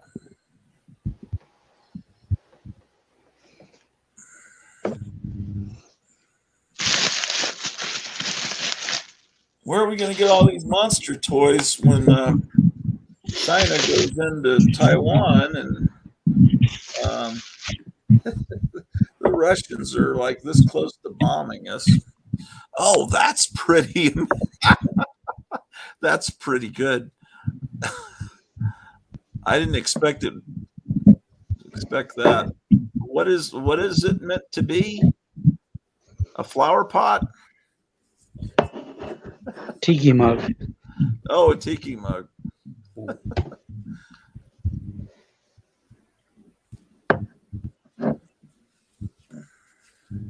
So do you stock a lot of retro Agogo stuff? Yeah, we do. Where are they based out of?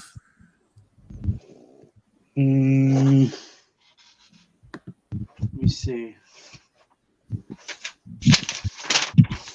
Because I think it would be cool to interview the retro Agogo people. It would be cool to interview these people that do Shudder, Vampirus, Carmilla, and Monster Bash. The Retro Go-Go people, they have a YouTube channel too. Okay. The Creepy Classic people for Monster Bash, they're out of PA. Okay. And the Retro Go-Go, I'm not sure where they're out of. I thought. Some Here, reason let me look them up.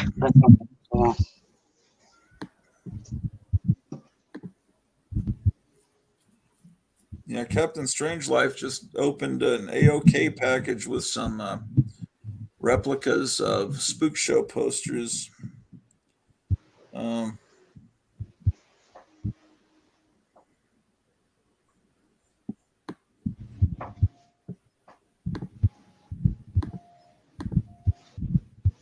It seems like I remember that Retro Go-Go had they're in Michigan.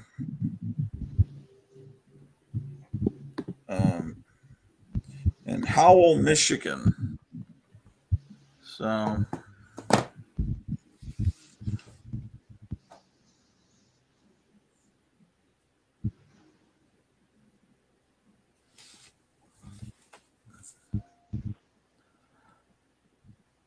If anyone else wants to drop in, I'll put the link. I'll be on live until my wife comes down from the attic. we sleep in the attic. The attic's fully it's not like it's fixed up. It's not like an attic. And we got the beds up there, but so when she comes down, then we'll head out to that restaurant.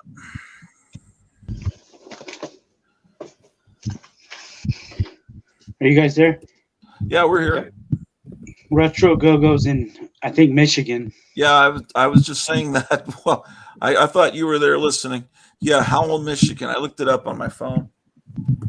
So they're in Michigan. The magazine people are in Pennsylvania. And All the cool stuff's back east. yeah, seems like it.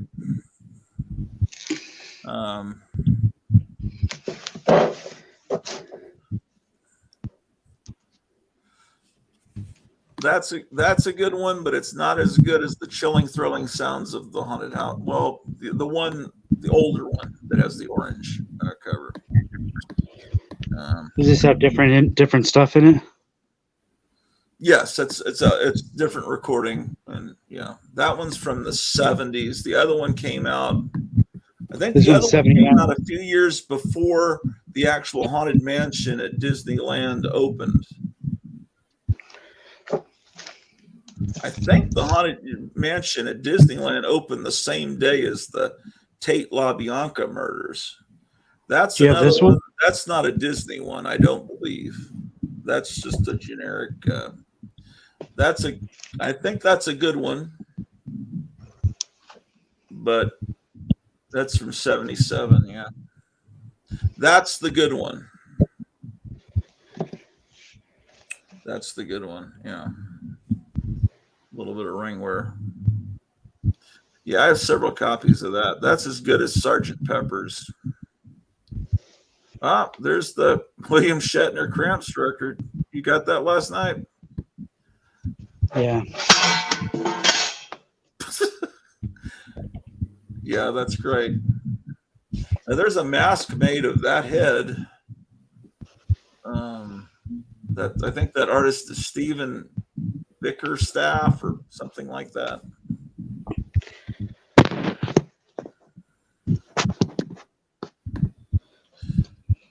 Paulo, you're into a like electronic music. Is that what you said once? Yeah. Ah, look at that. I wonder if my wife is watching or she would like that.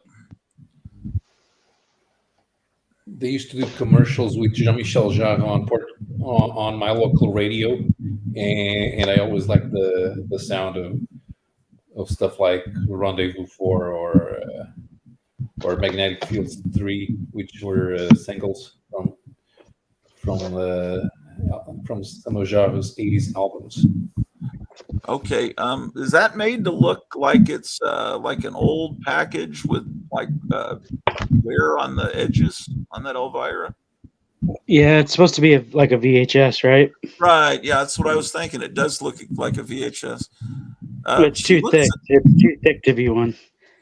Yeah, she looks a little.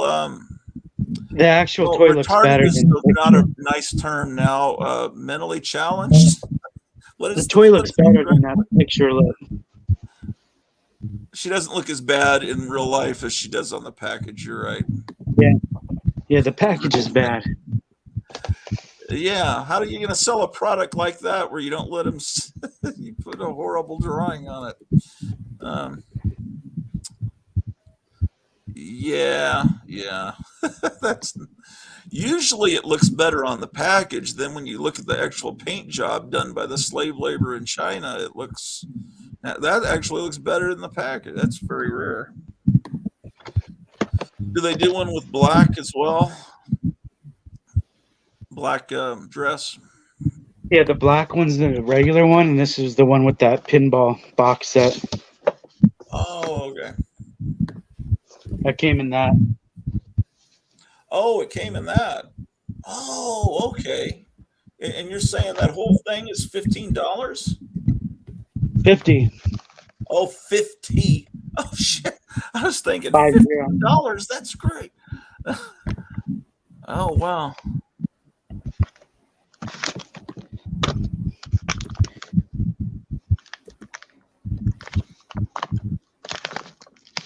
Strange. You should just use that instead of your cash register. It reminds me of the arcades. Remember they used to wear those? Yeah, yeah.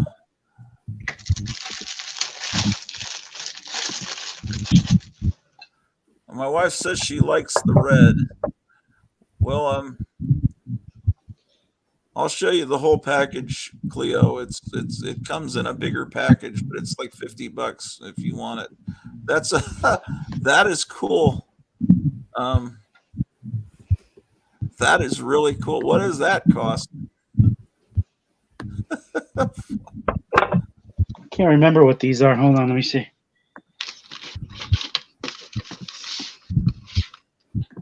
I think they're $28.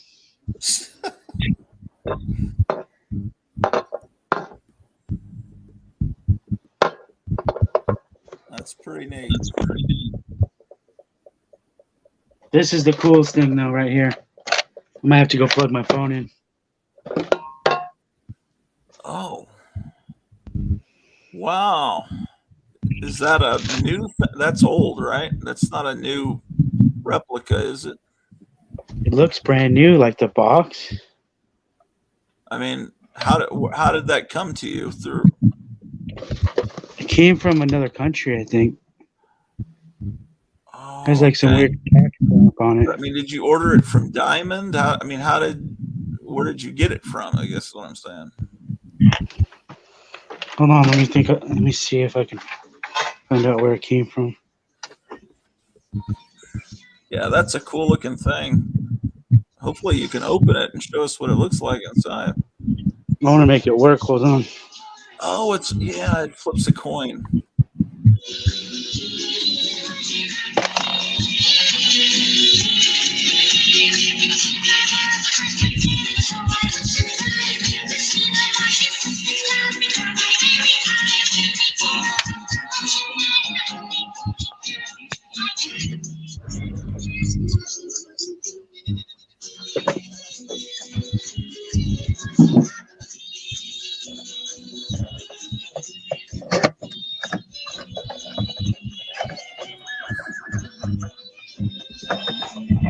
I'm gonna tell my wife to close our checking account and we'll just use this thing.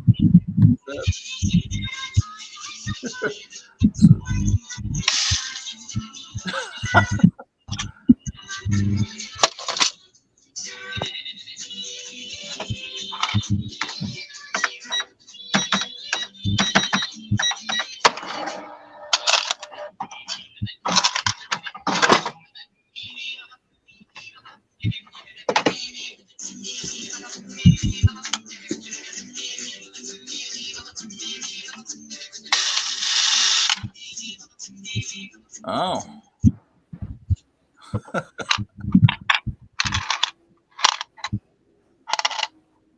Castle of Horror.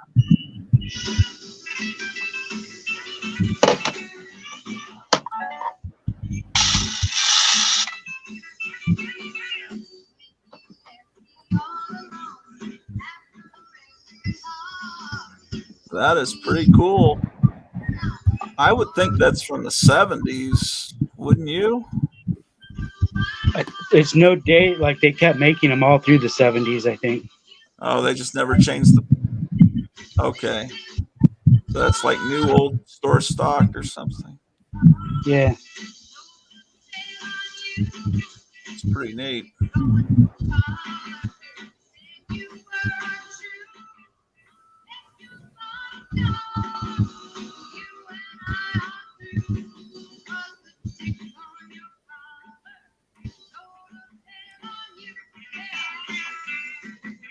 Gotta take off.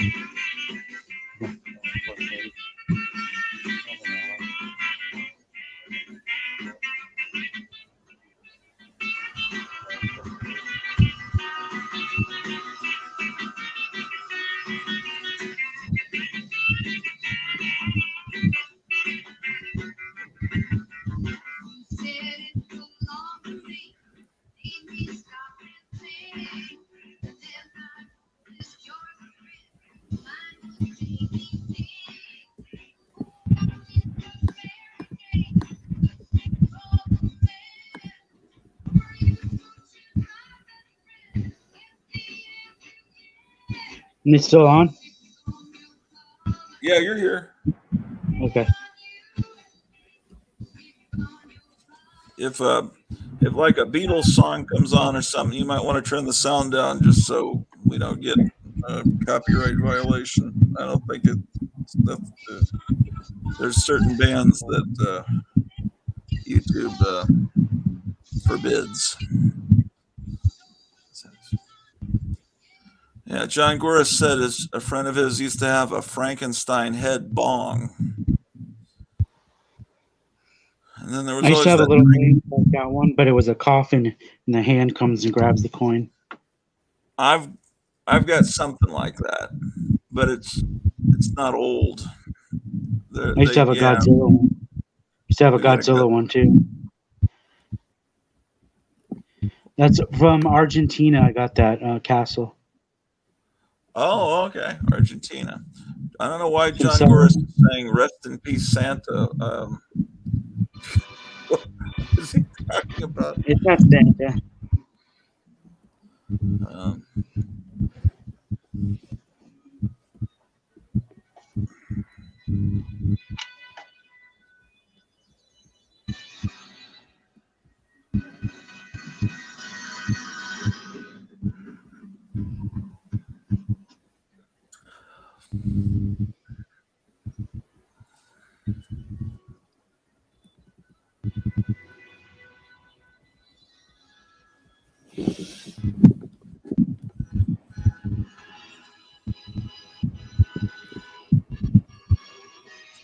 is that the guy from Pirates of the Caribbean?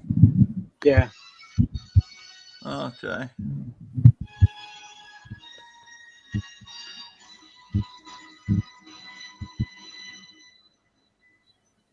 Wow.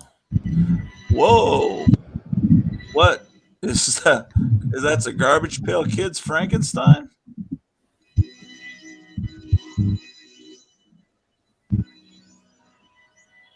Reminds me of a character from Terrahawks. Shrink. That's a great shrunken head. Oh yeah. How's your the Monster Corner coming? Ah, man. Oh wow, it's starting to look great in there.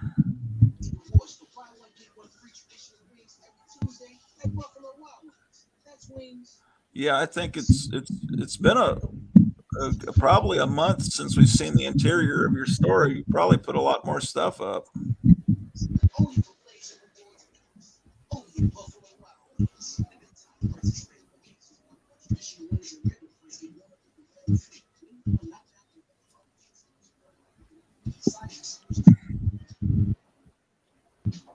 The stores are everywhere you are. So just pop in when you need a brown lip to match your 90s playlist. A confidence boost for your interview, or a last-minute gift for mom's birthday. And it magically went down to 41 degrees here. Yesterday it was like 80 degrees. Just noticed the temperature on my phone. Wow.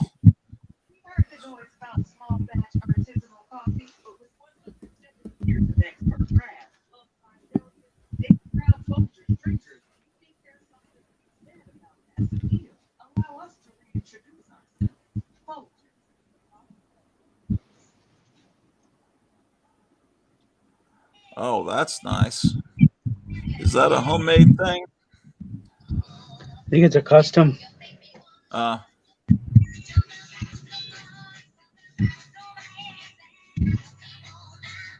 often do you get customers that are like us that really appreciate the monster stuff?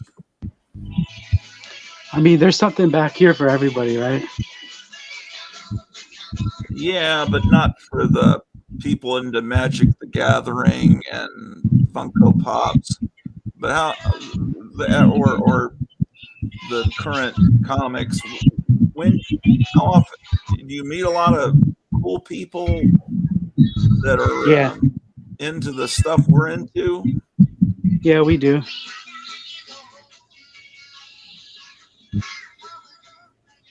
Yeah, because I can't even imagine if I stumbled on a store with all this stuff in it. Usually, you go in a comic store and there's like a dozen cool things in the store. This store has got hundreds, if not thousands, of amazing things.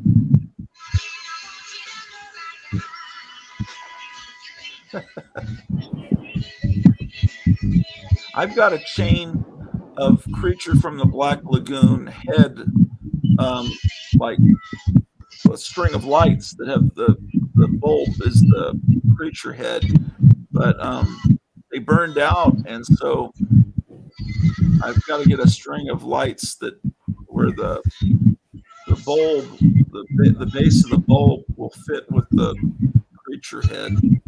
If that makes any sense. Do you have the creature string lights? No, Are those still available? I haven't seen them. Oh, I haven't looked for any, but I've never seen them. Unless you're talking about maybe some that they saw at maybe Home Depot or something like that. I don't know. I bought them at a pinball convention over 10 years ago. I think It sounds people, like maybe Spencer's in the mall. yeah, maybe. I think they could have been made as a promotional thing with the Creature from the Black Lagoon pinball machine. I think that may be where, because that's the only place I've ever seen it was at a pinball convention. Oh, that's pretty good. That really looks pretty real. The only problem is if you wear that mask and just have the rest of your body's just regular, it won't look right. That's great. Are those actually from back then? Yeah, looks like it.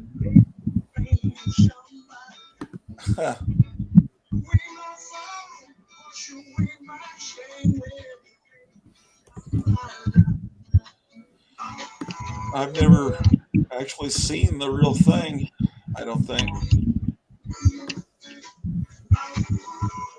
How did you stumble on those?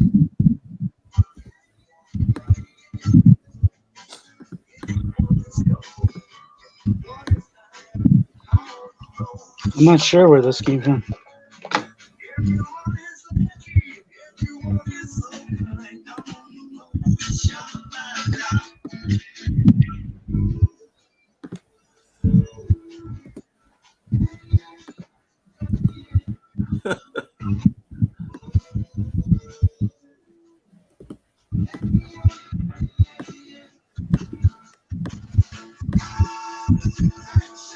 David Martin says, wow, that's a lot of cool stuff. Great show today.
Am I still on?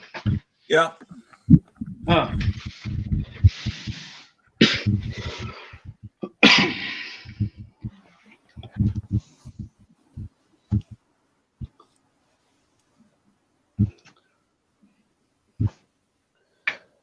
I think I showed you guys everything new. Yeah.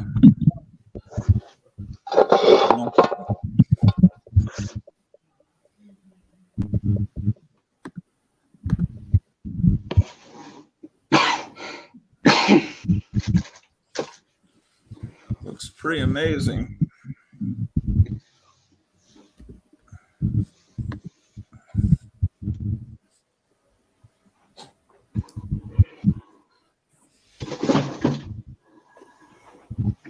So that Spider-Man and those two coverless comics, what would it be for those three? That's all you want for now? Yeah, I'm just wondering. Yeah, well, yeah. just wondering what it would be. They're in a pile over there. Oh yeah, that's your new the business card.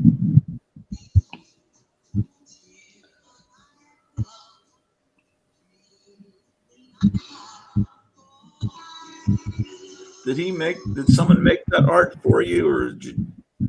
I paid the artist, one of the Garbage Pail Kid artists, to do it, like 2015. For a Do you year. have the original art for that? I gave it away, but I had it. I paid the artist for it, and then I think a couple months ago, or whenever I made the stickers, I asked for permission first, to see if I could still use it, because I don't own it or anything. Oh, okay. I guess I do. Oh, he let me use it, so. Right. But I had the original art of that, and I had the, I just originally had it on a T-shirt. Okay. And we sold all the T-shirts at a convention, and if you bought a T-shirt, you got entered to the raffle to win the original art. You said you're making T-shirts of the bat design for your store. I'm gonna do that new design. I showed it to you, right? Yeah, but they haven't seen it. Let me see.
Am I gone?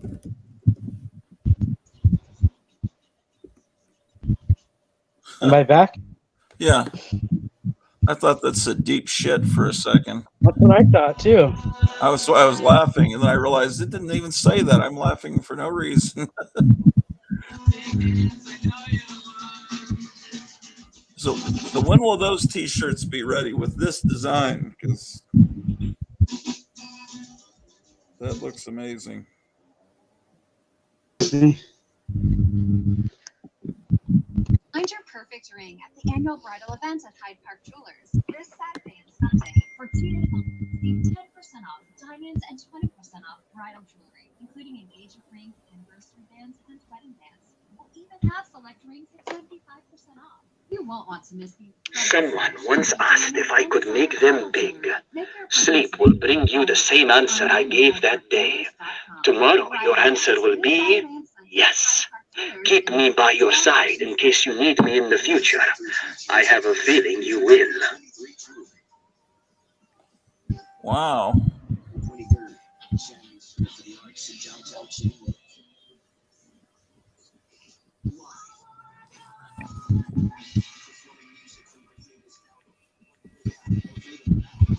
So you're gonna print shirts like that? Yeah, black shirts with that on there. Yeah. Okay. I'll definitely want to get one of those from you. Cool.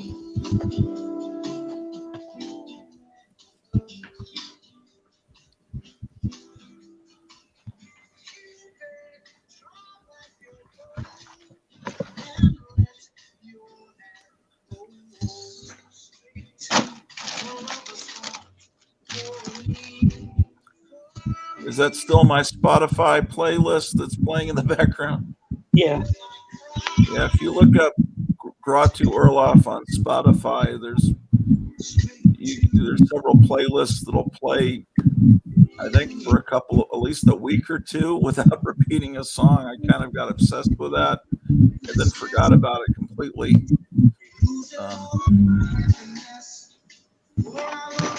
John Gora says, with all the AI going around these days, I wouldn't trust that fortune teller.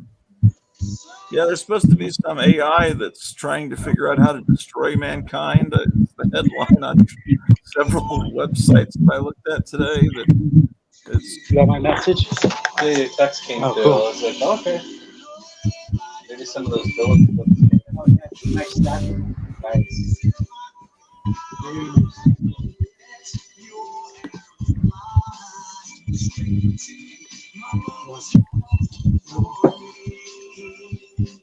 That's happening. Okay.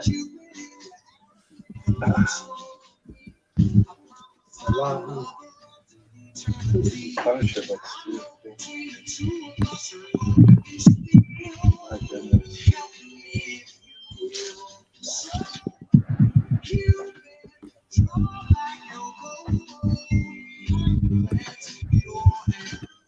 So you're taking a nap back there? I think if you were. Yeah. The Modok one is pretty sweet because he fills the space nicely in that. There's another one like that too. I don't know what a nap is. There's a black. Yeah, I saw that. It's got kind of like a rainbow color to it. I like the Mysterio one. Yeah.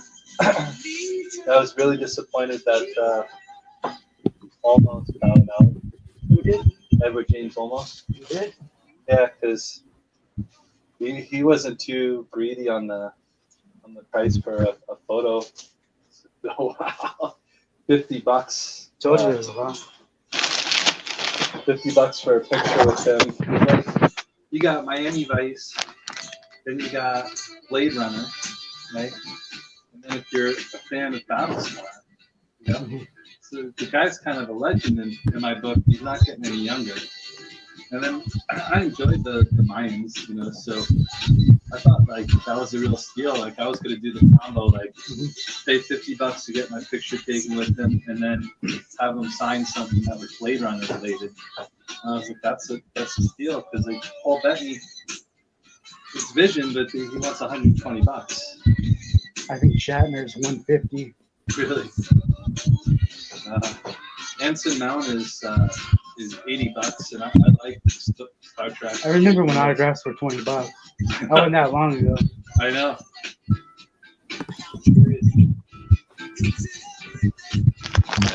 Are you guys still there? Yeah. Oh.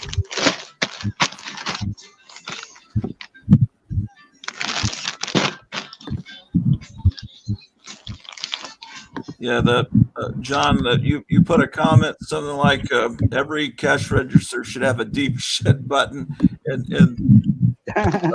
YouTube had held that comment for review. Should we show it or? And I said show it because apparently it had shit in it. And if you write out shit, it horrifies YouTube. So I just noticed that. You know what would be cool, although you'd have to let all your customers know when they come in the store? If you just had a camera behind the cash register and just did a live feed all day of you talking to the customers, I think people would watch it. It would be fascinating.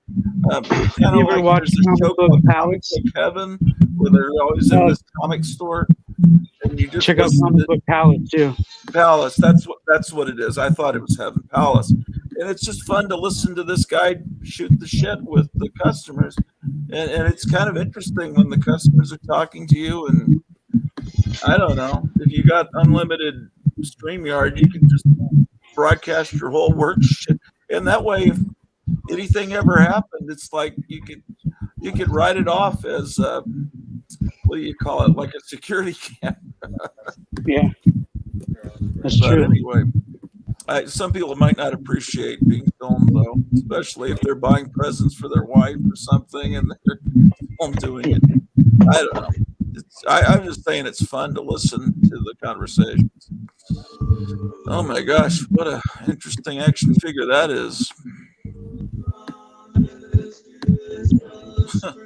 I never knew he wore a mask like that. For a little while, he did. Yeah. That was the Mr. America period, yeah, when he could use the Hulk name. Everybody in the Four Color Fossils is like a complete wrestling expert. I mean, I just it's like something that I don't know as much about. Everybody else knows everything. I only really watched wrestling from 91 to 93. After that, I have no idea. Now you get to see them all at once.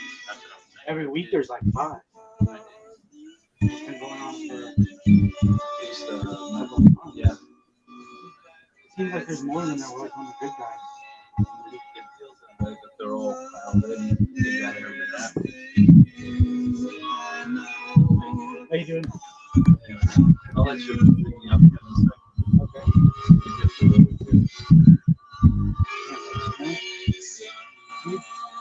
There you go.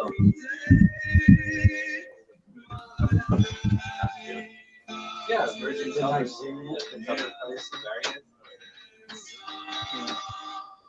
That was an odd choice though. That's the band. I guess that's why they gave it that big. Because people are complaining about the big. We gotta make sure look a little.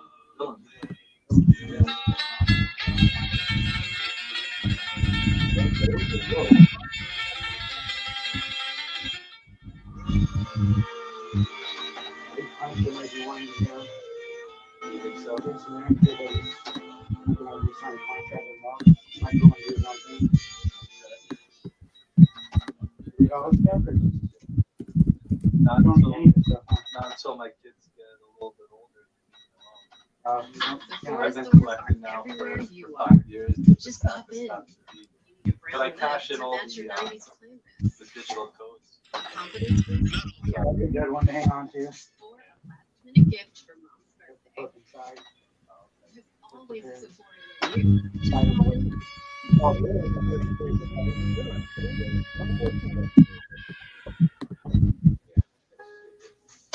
that was one of my favorite ones.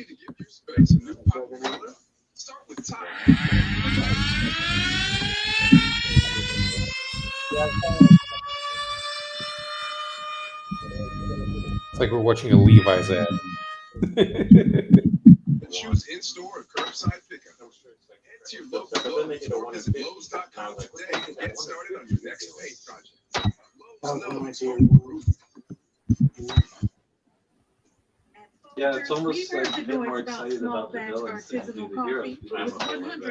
You don't see the villains get that kind of love, you know?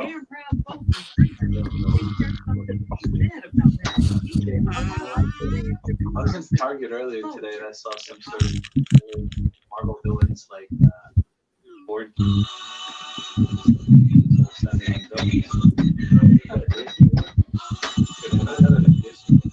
Gold cover box.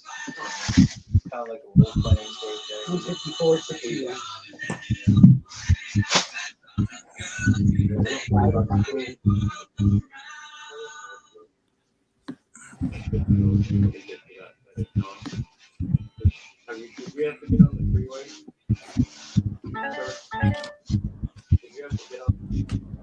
What are you saying right now? But I want you to go take the seats. Oh, yeah. Yeah, I gotta go take my wife up to town. They close it down again?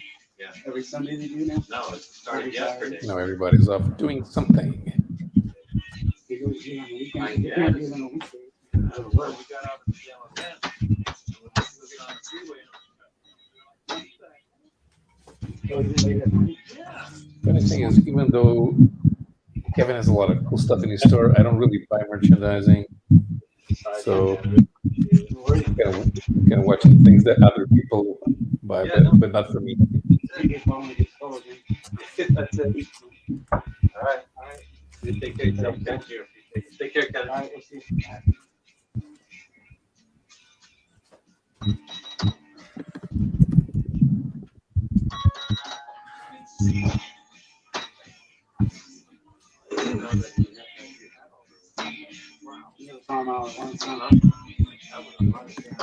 They're the keys to the 7 doors of death. This is some VHS promo from Thriller Video.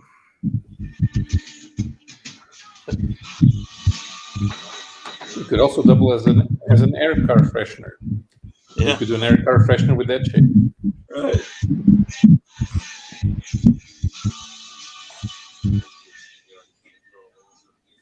Oh, shit.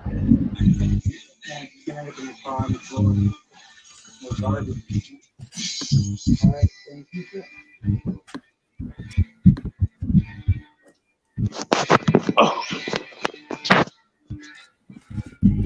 Hey, you're back. What did you sell? You know those Alex Ross covers? Yeah, He had all of them. he bought a copy of every one of them. Well, I've been holding them for him since they've been coming out. Oh, including the ones from like 2 years ago, or just this current run? The current villain run, yeah. Yeah. Well, I respect that, although I'm sure the interior of the comics are crappy. Those Alex Ross covers, that comic shop in Dallas had that first wave. They had the whole wall of Alex Ross. Those looked spectacular all together.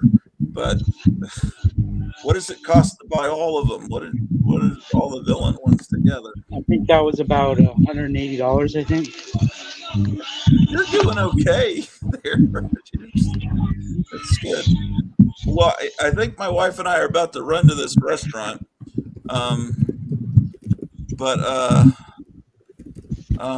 Those 3 comics, the Spider-Man was 5 and the other without covers, what would those be? I'll save them for you. I don't know. It's not very much. All right. Well, yeah, I mean, we can talk about it in a few. I'll call you in a few days. You're closed tomorrow. I'll call you like Monday or something.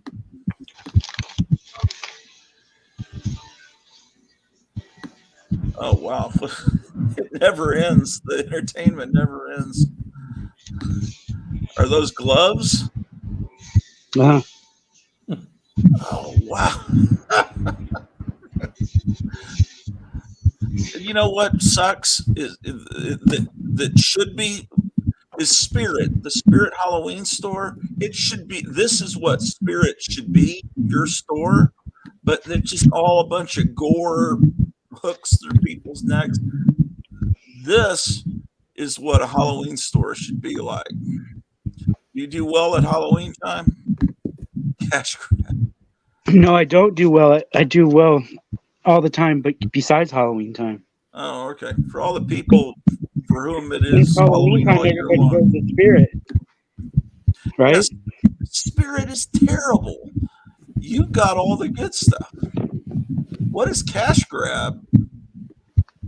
Oh, it's one of the Comics Gate comics. That's Cecil's. Oh, it's something to respect. Okay.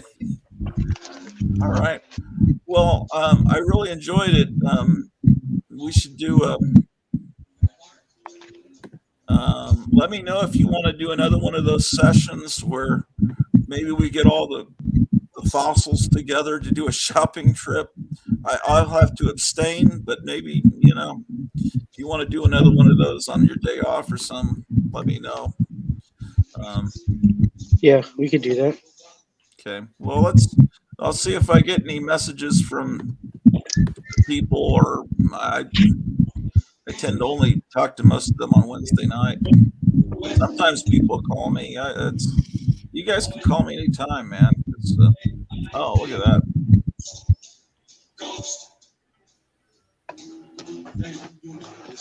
I wonder what that town was like in 1878. I bet that was scary.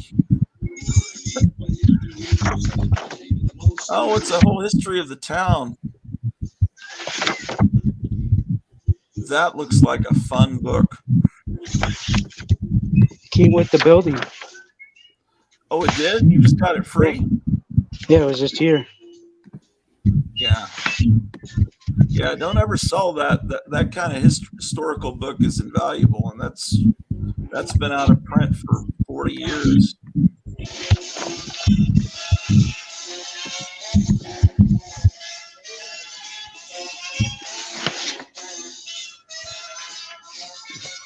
Was when you two were busy and I was the only one left. So Oh, I was just turning off lights because I'm trying to get ready to go. And there's another show that I just filmed before this. If you guys want to keep watching me looking at comics, you can watch the episode that's 711. This one's 7. Did I put that? This is 712. Yeah. Yeah. So the founders, huh? And they all probably talk like Soitenly. Oh, man. Oh, my neck.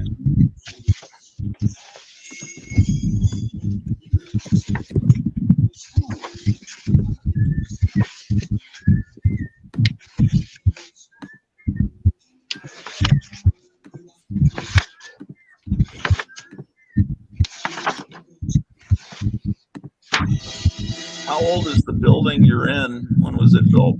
1987. That's new. You know the history of that lot? What was there before? Just what I've learned recently.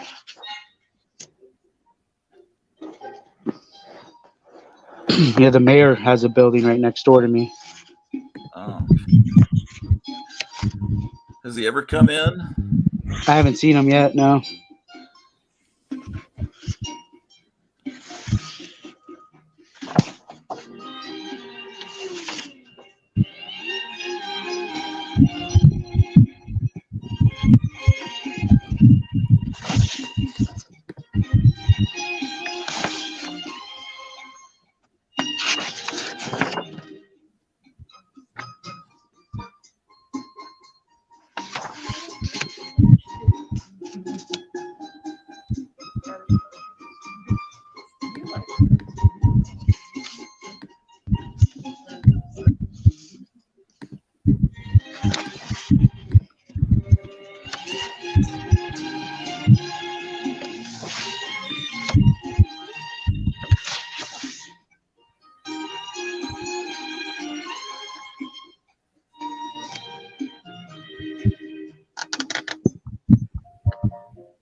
Arizona Temple.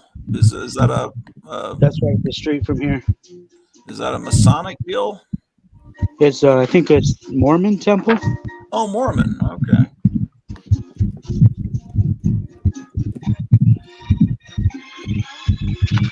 There's a Mormon temple across the street from you.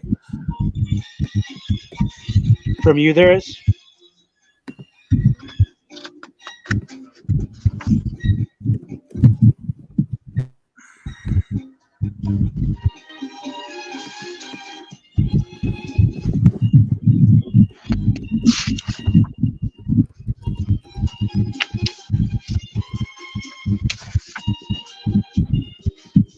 Sounds like the wind is really blowing outside.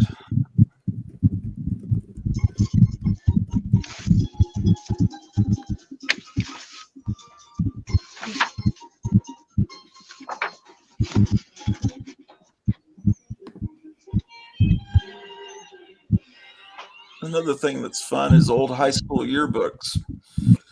Sometimes you can find them at estate sales or do you have half price books there?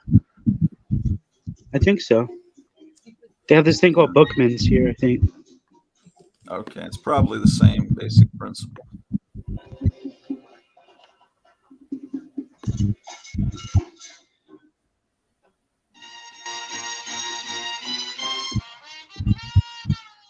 Do you guys have bashes? No, and remember, Paulo's in Portugal. I don't never even heard of that store. I've got restaurant on the mind because I'm hungry. What is Basha's like? It's just a grocery store, Eddie Basha. Oh, okay. There's This a place, chain. right? There's a chain out of San Antonio called HEB, and it's initials because the guy that started the grocery store, I think his name was Henry Edward Butts. You guys are? You've heard of that place? Yeah. Oh, yeah. Uh-huh. Like I live here now, and I totally miss HEB. Oh, they're from San Antonio. Customers here. Oh yeah, yeah. They didn't want to have it Butts. So I'm. The customers can hear me. I need to watch my language then. They're laughing. This place is right next door. Yeah, I just need to be careful because I was what I say. Yeah, that looks like a great Mexican restaurant. I can just tell looking at that Yeah, that's delicious. it's been there as long as I can remember. Yeah, we have a Mexican restaurant here that's. They're in Iowa, but there's not many. Like in Texas, they were on every street corner, everywhere. And You have to go to a place called Manny's in Iowa. Manny's. Yeah, it's pizza and tacos.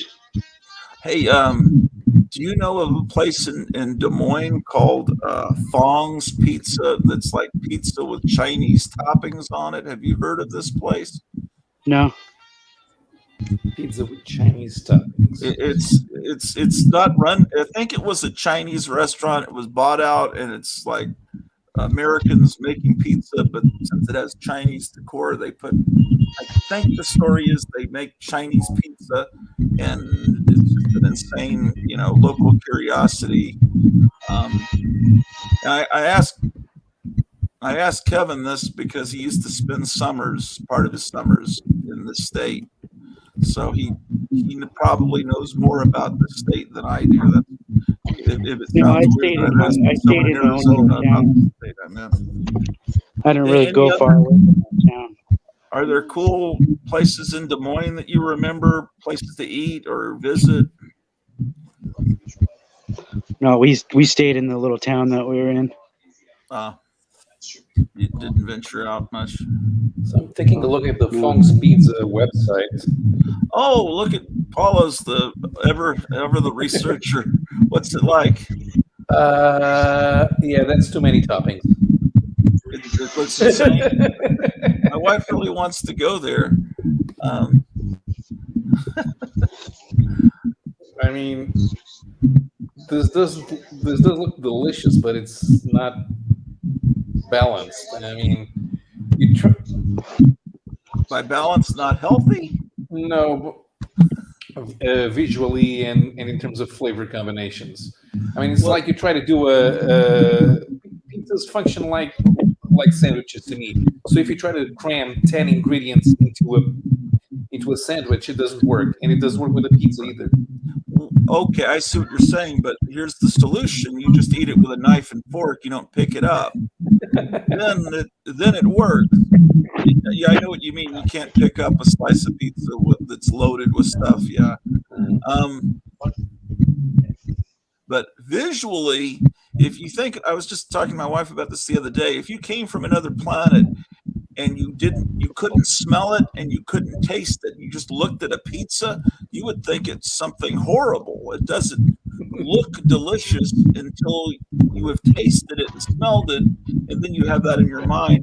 Visually, it just looks like vomit. Same thing with lasagna. All these things look horrible, but they smell and taste good, so we associate the sight of them with something pleasant. But if you were just saw a picture and you lived on Venus, it would not look good.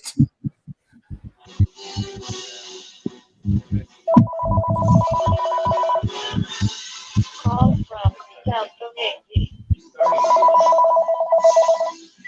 Gotham City.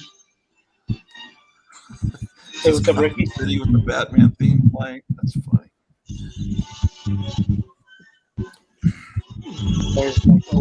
What's better reading the menu? There's the starters. They have something here called pizza rolls, which are made with egg roll with the flour from the egg rolls, but then they have the ingredients inside. But they do look good though. It must look good because my wife really wants to go there, and she's not easily pleased. So she must have seen something that looked delicious. Okay, sounds good. All right. Man, it sounds like a hurricane outside, and luckily the restaurant we're going to is a block away. How you doing? Is this your first time here in the new place? No. You've been in here, yeah. I was here on the soft open. You know, like, nobody knows what I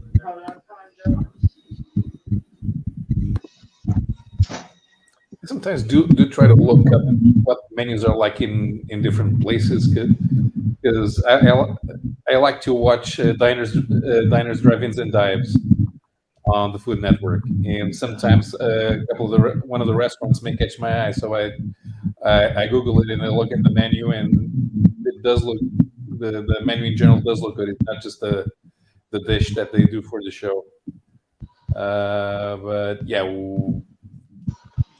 It's not the type of thing that we have over here.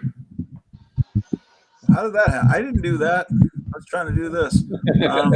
Are you thinking of ever coming over on vacation to visit the States? No, I'm just the trip.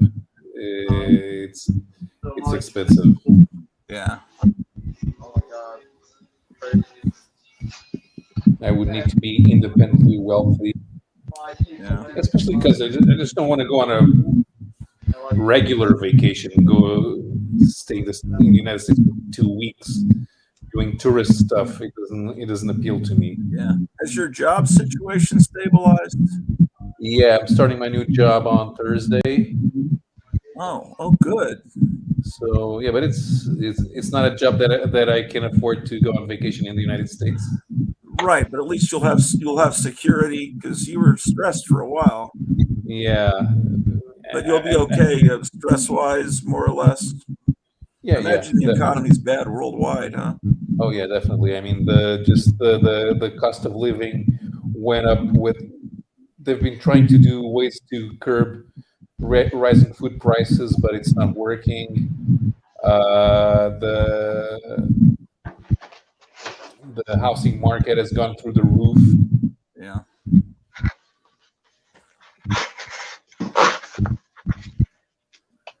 Gas prices haven't been high, but gas prices here, I think, have gone up to about $3.25, something like that. They were up, I think, over $4 for a while. I can't remember.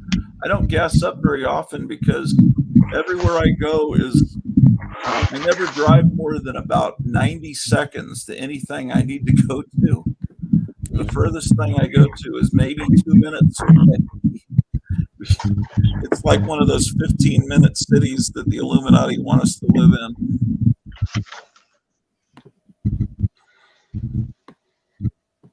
Oh, so it's a comic book coffee pack?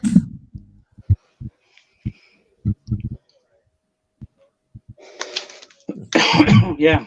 Strange.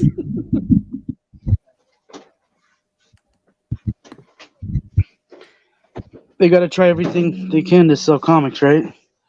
Yeah, because they know no one reads comics anymore. So just get something great on the cover get some stripper to be on the cover for Red Sonja or Vampirella, or put coffee inside the comic because it's just as good as anything else.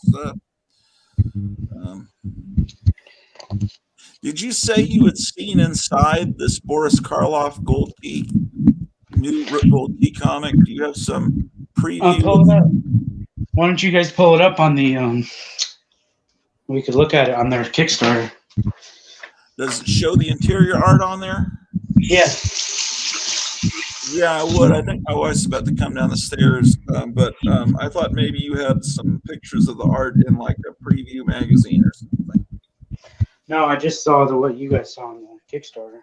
All I saw was the front cover, which was the face looked nothing like Karloff. But you said the interior artists and writers are good. It's like an anthology, so there's all different artists, but I mean, none of them looked like an original Gold Key art, right?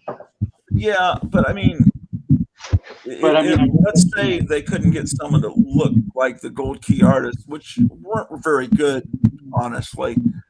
But at least get someone that can draw from today. And I don't know where they. Uh-oh. Might have to paint that. It's just stuck in there. Oh, I thought it was a chip.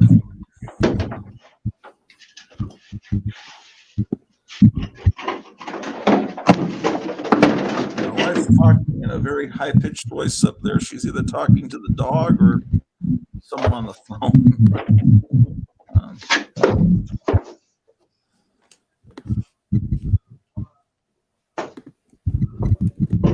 Yeah, this is a great way to all this stuff you can put on your wall and turn it into an Egyptian tomb. It's a good way to interior decorate.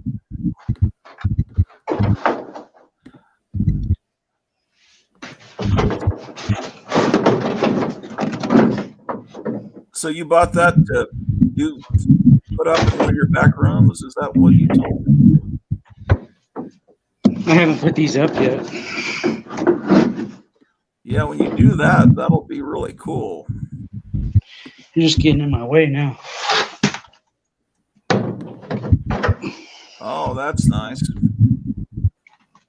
It's signed too.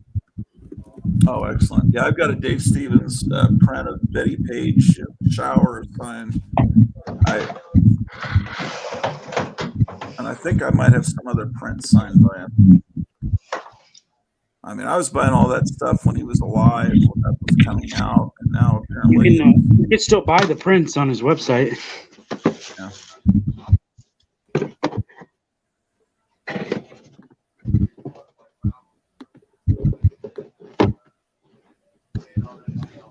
I'm sure there's someone that would collect that. That box is probably something someone collects somewhere. That's kind of neat.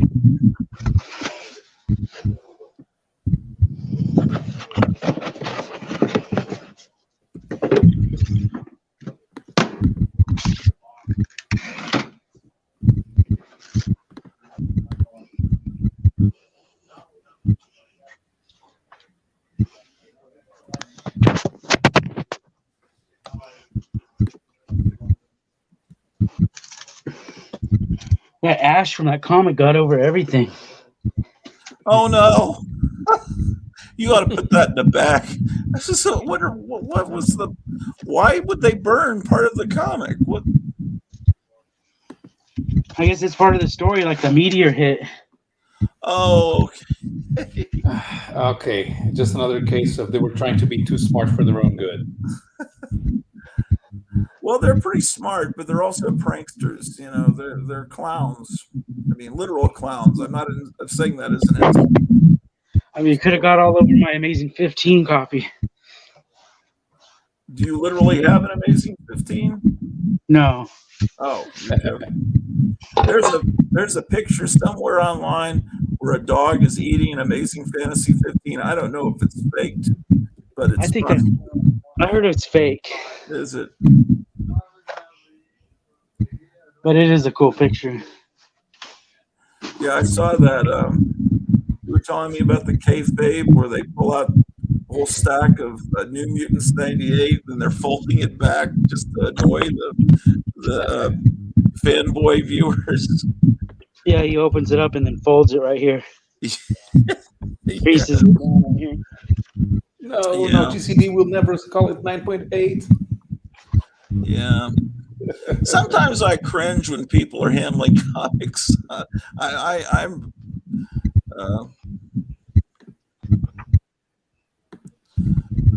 as this morning Shannon was going through a Justice League comic a little too roughly, but it was just a reader copy. It was like his childhood copy that was cut up and stuff. But it's just like I don't, because like when you turn the page in a comic, you shouldn't hear the sound of turning the page.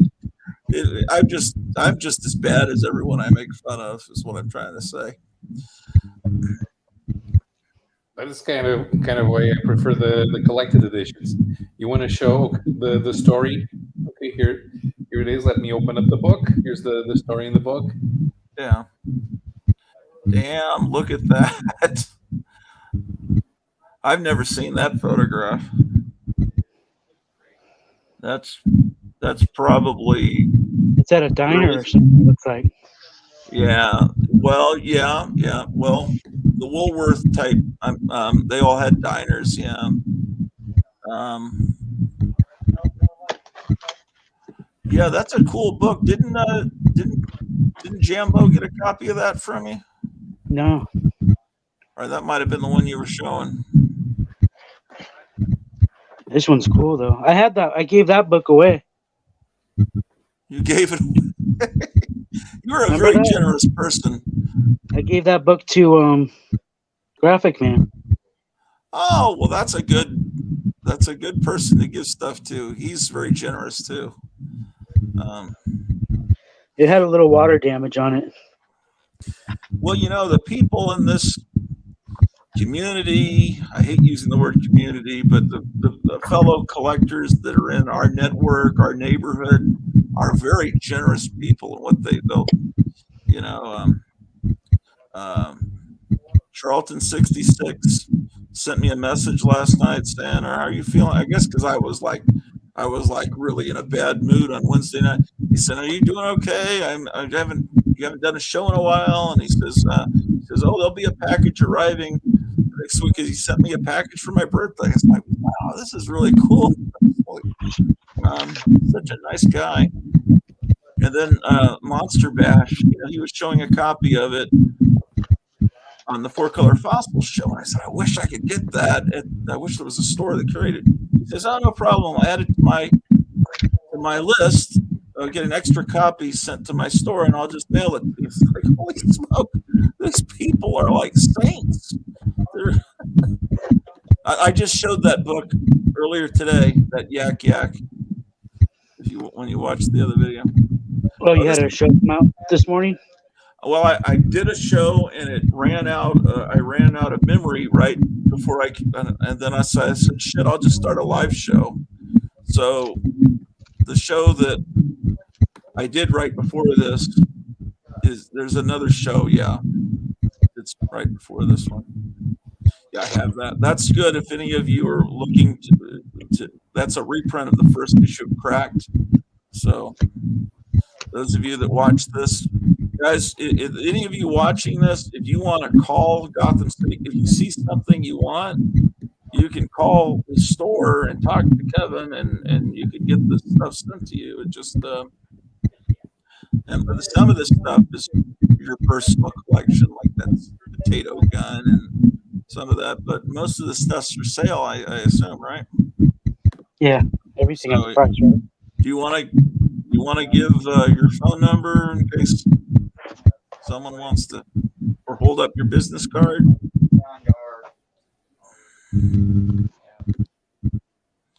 Oh yeah, 480-649-3065.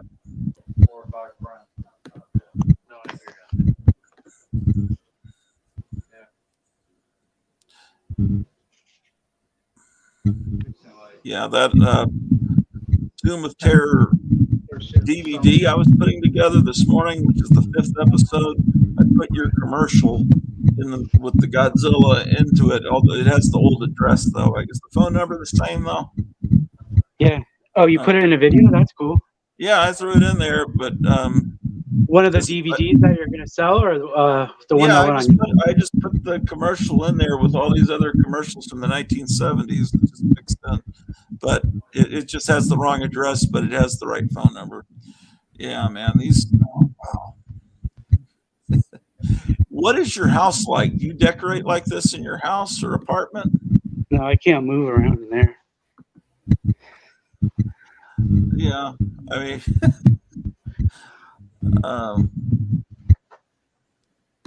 do you live in an apartment or a house? A house. Yeah. I don't like society at all, man. It might be fun to see a tour of that sometime. Oh wow, look at that. I was gonna film from my desk the other day if you were gonna go live, but you didn't go live. Oh, the other day, yeah, I couldn't go live that day because I can't remember. I think my wife was feeling well, or we were about to go. Oh no, it was it? It was Easter. That's why I couldn't. She wanted, to spend time with me on Easter. That's why it was. Yeah, the next time we go live, if it's maybe you could appear from your home. That would be fun.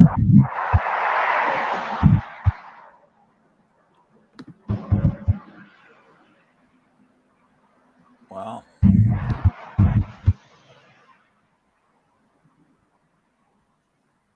And in Portugal, what is it? About 11 o'clock at night or something?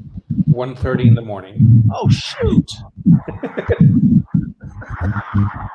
Well, it's tomorrow's Sunday. You don't work on Sundays. Oh, but I do. I have a photo shoot tomorrow. I'm test driving an electric Lexus. Oh, okay. But yeah, I noticed that we've been on for almost 3 hours. Yeah, I know. I was waiting for my wife to come down the stairs, and I don't know if she's. I told her to come on down, and I'm thinking maybe she's waiting for me to finish. So maybe I need to just end the show and just go see what's going on because I'm kind of hungry. Yeah, you kind of said that you said 1 hour and a half ago that you were going out. Oh yeah, I know. But that's the way it always is. This thing here, Evan's ordered one for me. It's like a super deformed looking Great Carlu, but it's very small. It's like the size. Basil's here. It's like really the size of your fist, I think. Hey there, Basil. Hey. What's up? What's happening, guys? Not much. I was about to go eat with Cleo, but she hasn't come down the stairs yet, so I'm trying to see as much of this store while before she comes down. Have you been watching for a while? I got some stuff for you. I got to get your address, and I'll contact Cleo and get you guys' address. Okay. Well, cool. Yeah, it's about to be her birthday on May the 4th. Yeah. Mine's May the 5th, so you got stuck with the Star Wars Day, and I got stuck with Hitler's birthday. And I got stuck with Cinco de Mayo. It's May 5th. Oh yeah, your birthday's coming up too. Yeah. Wow.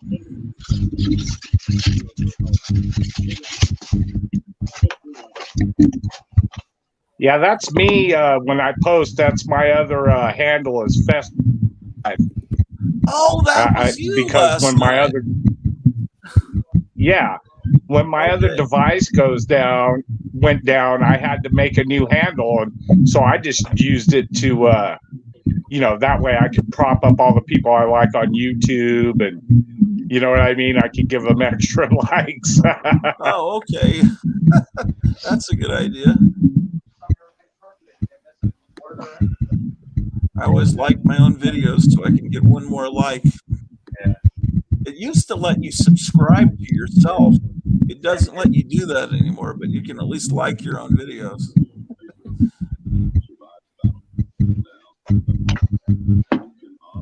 Man, this thing's sketching out on me again, dude. I just thought I'd check in. I'll talk to Cleo. If you can hear me, I'll talk to Cleo. I hear you fine. I'll give Yeah, her all a right. jingling here in a couple of days. Yeah, good deal.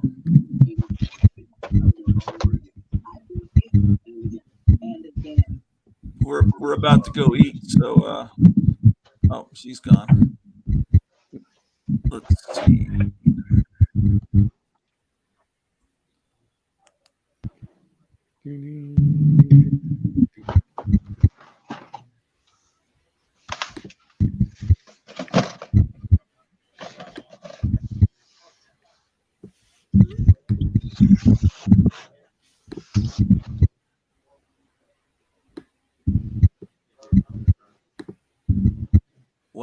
Who is that?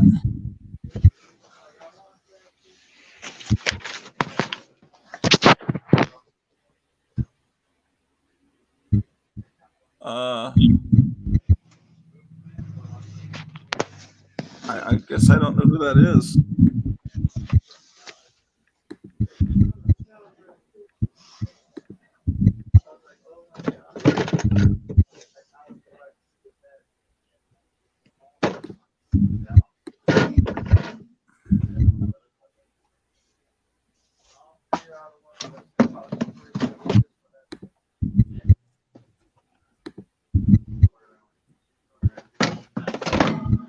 Wow, it's just never ending. There's so much great stuff.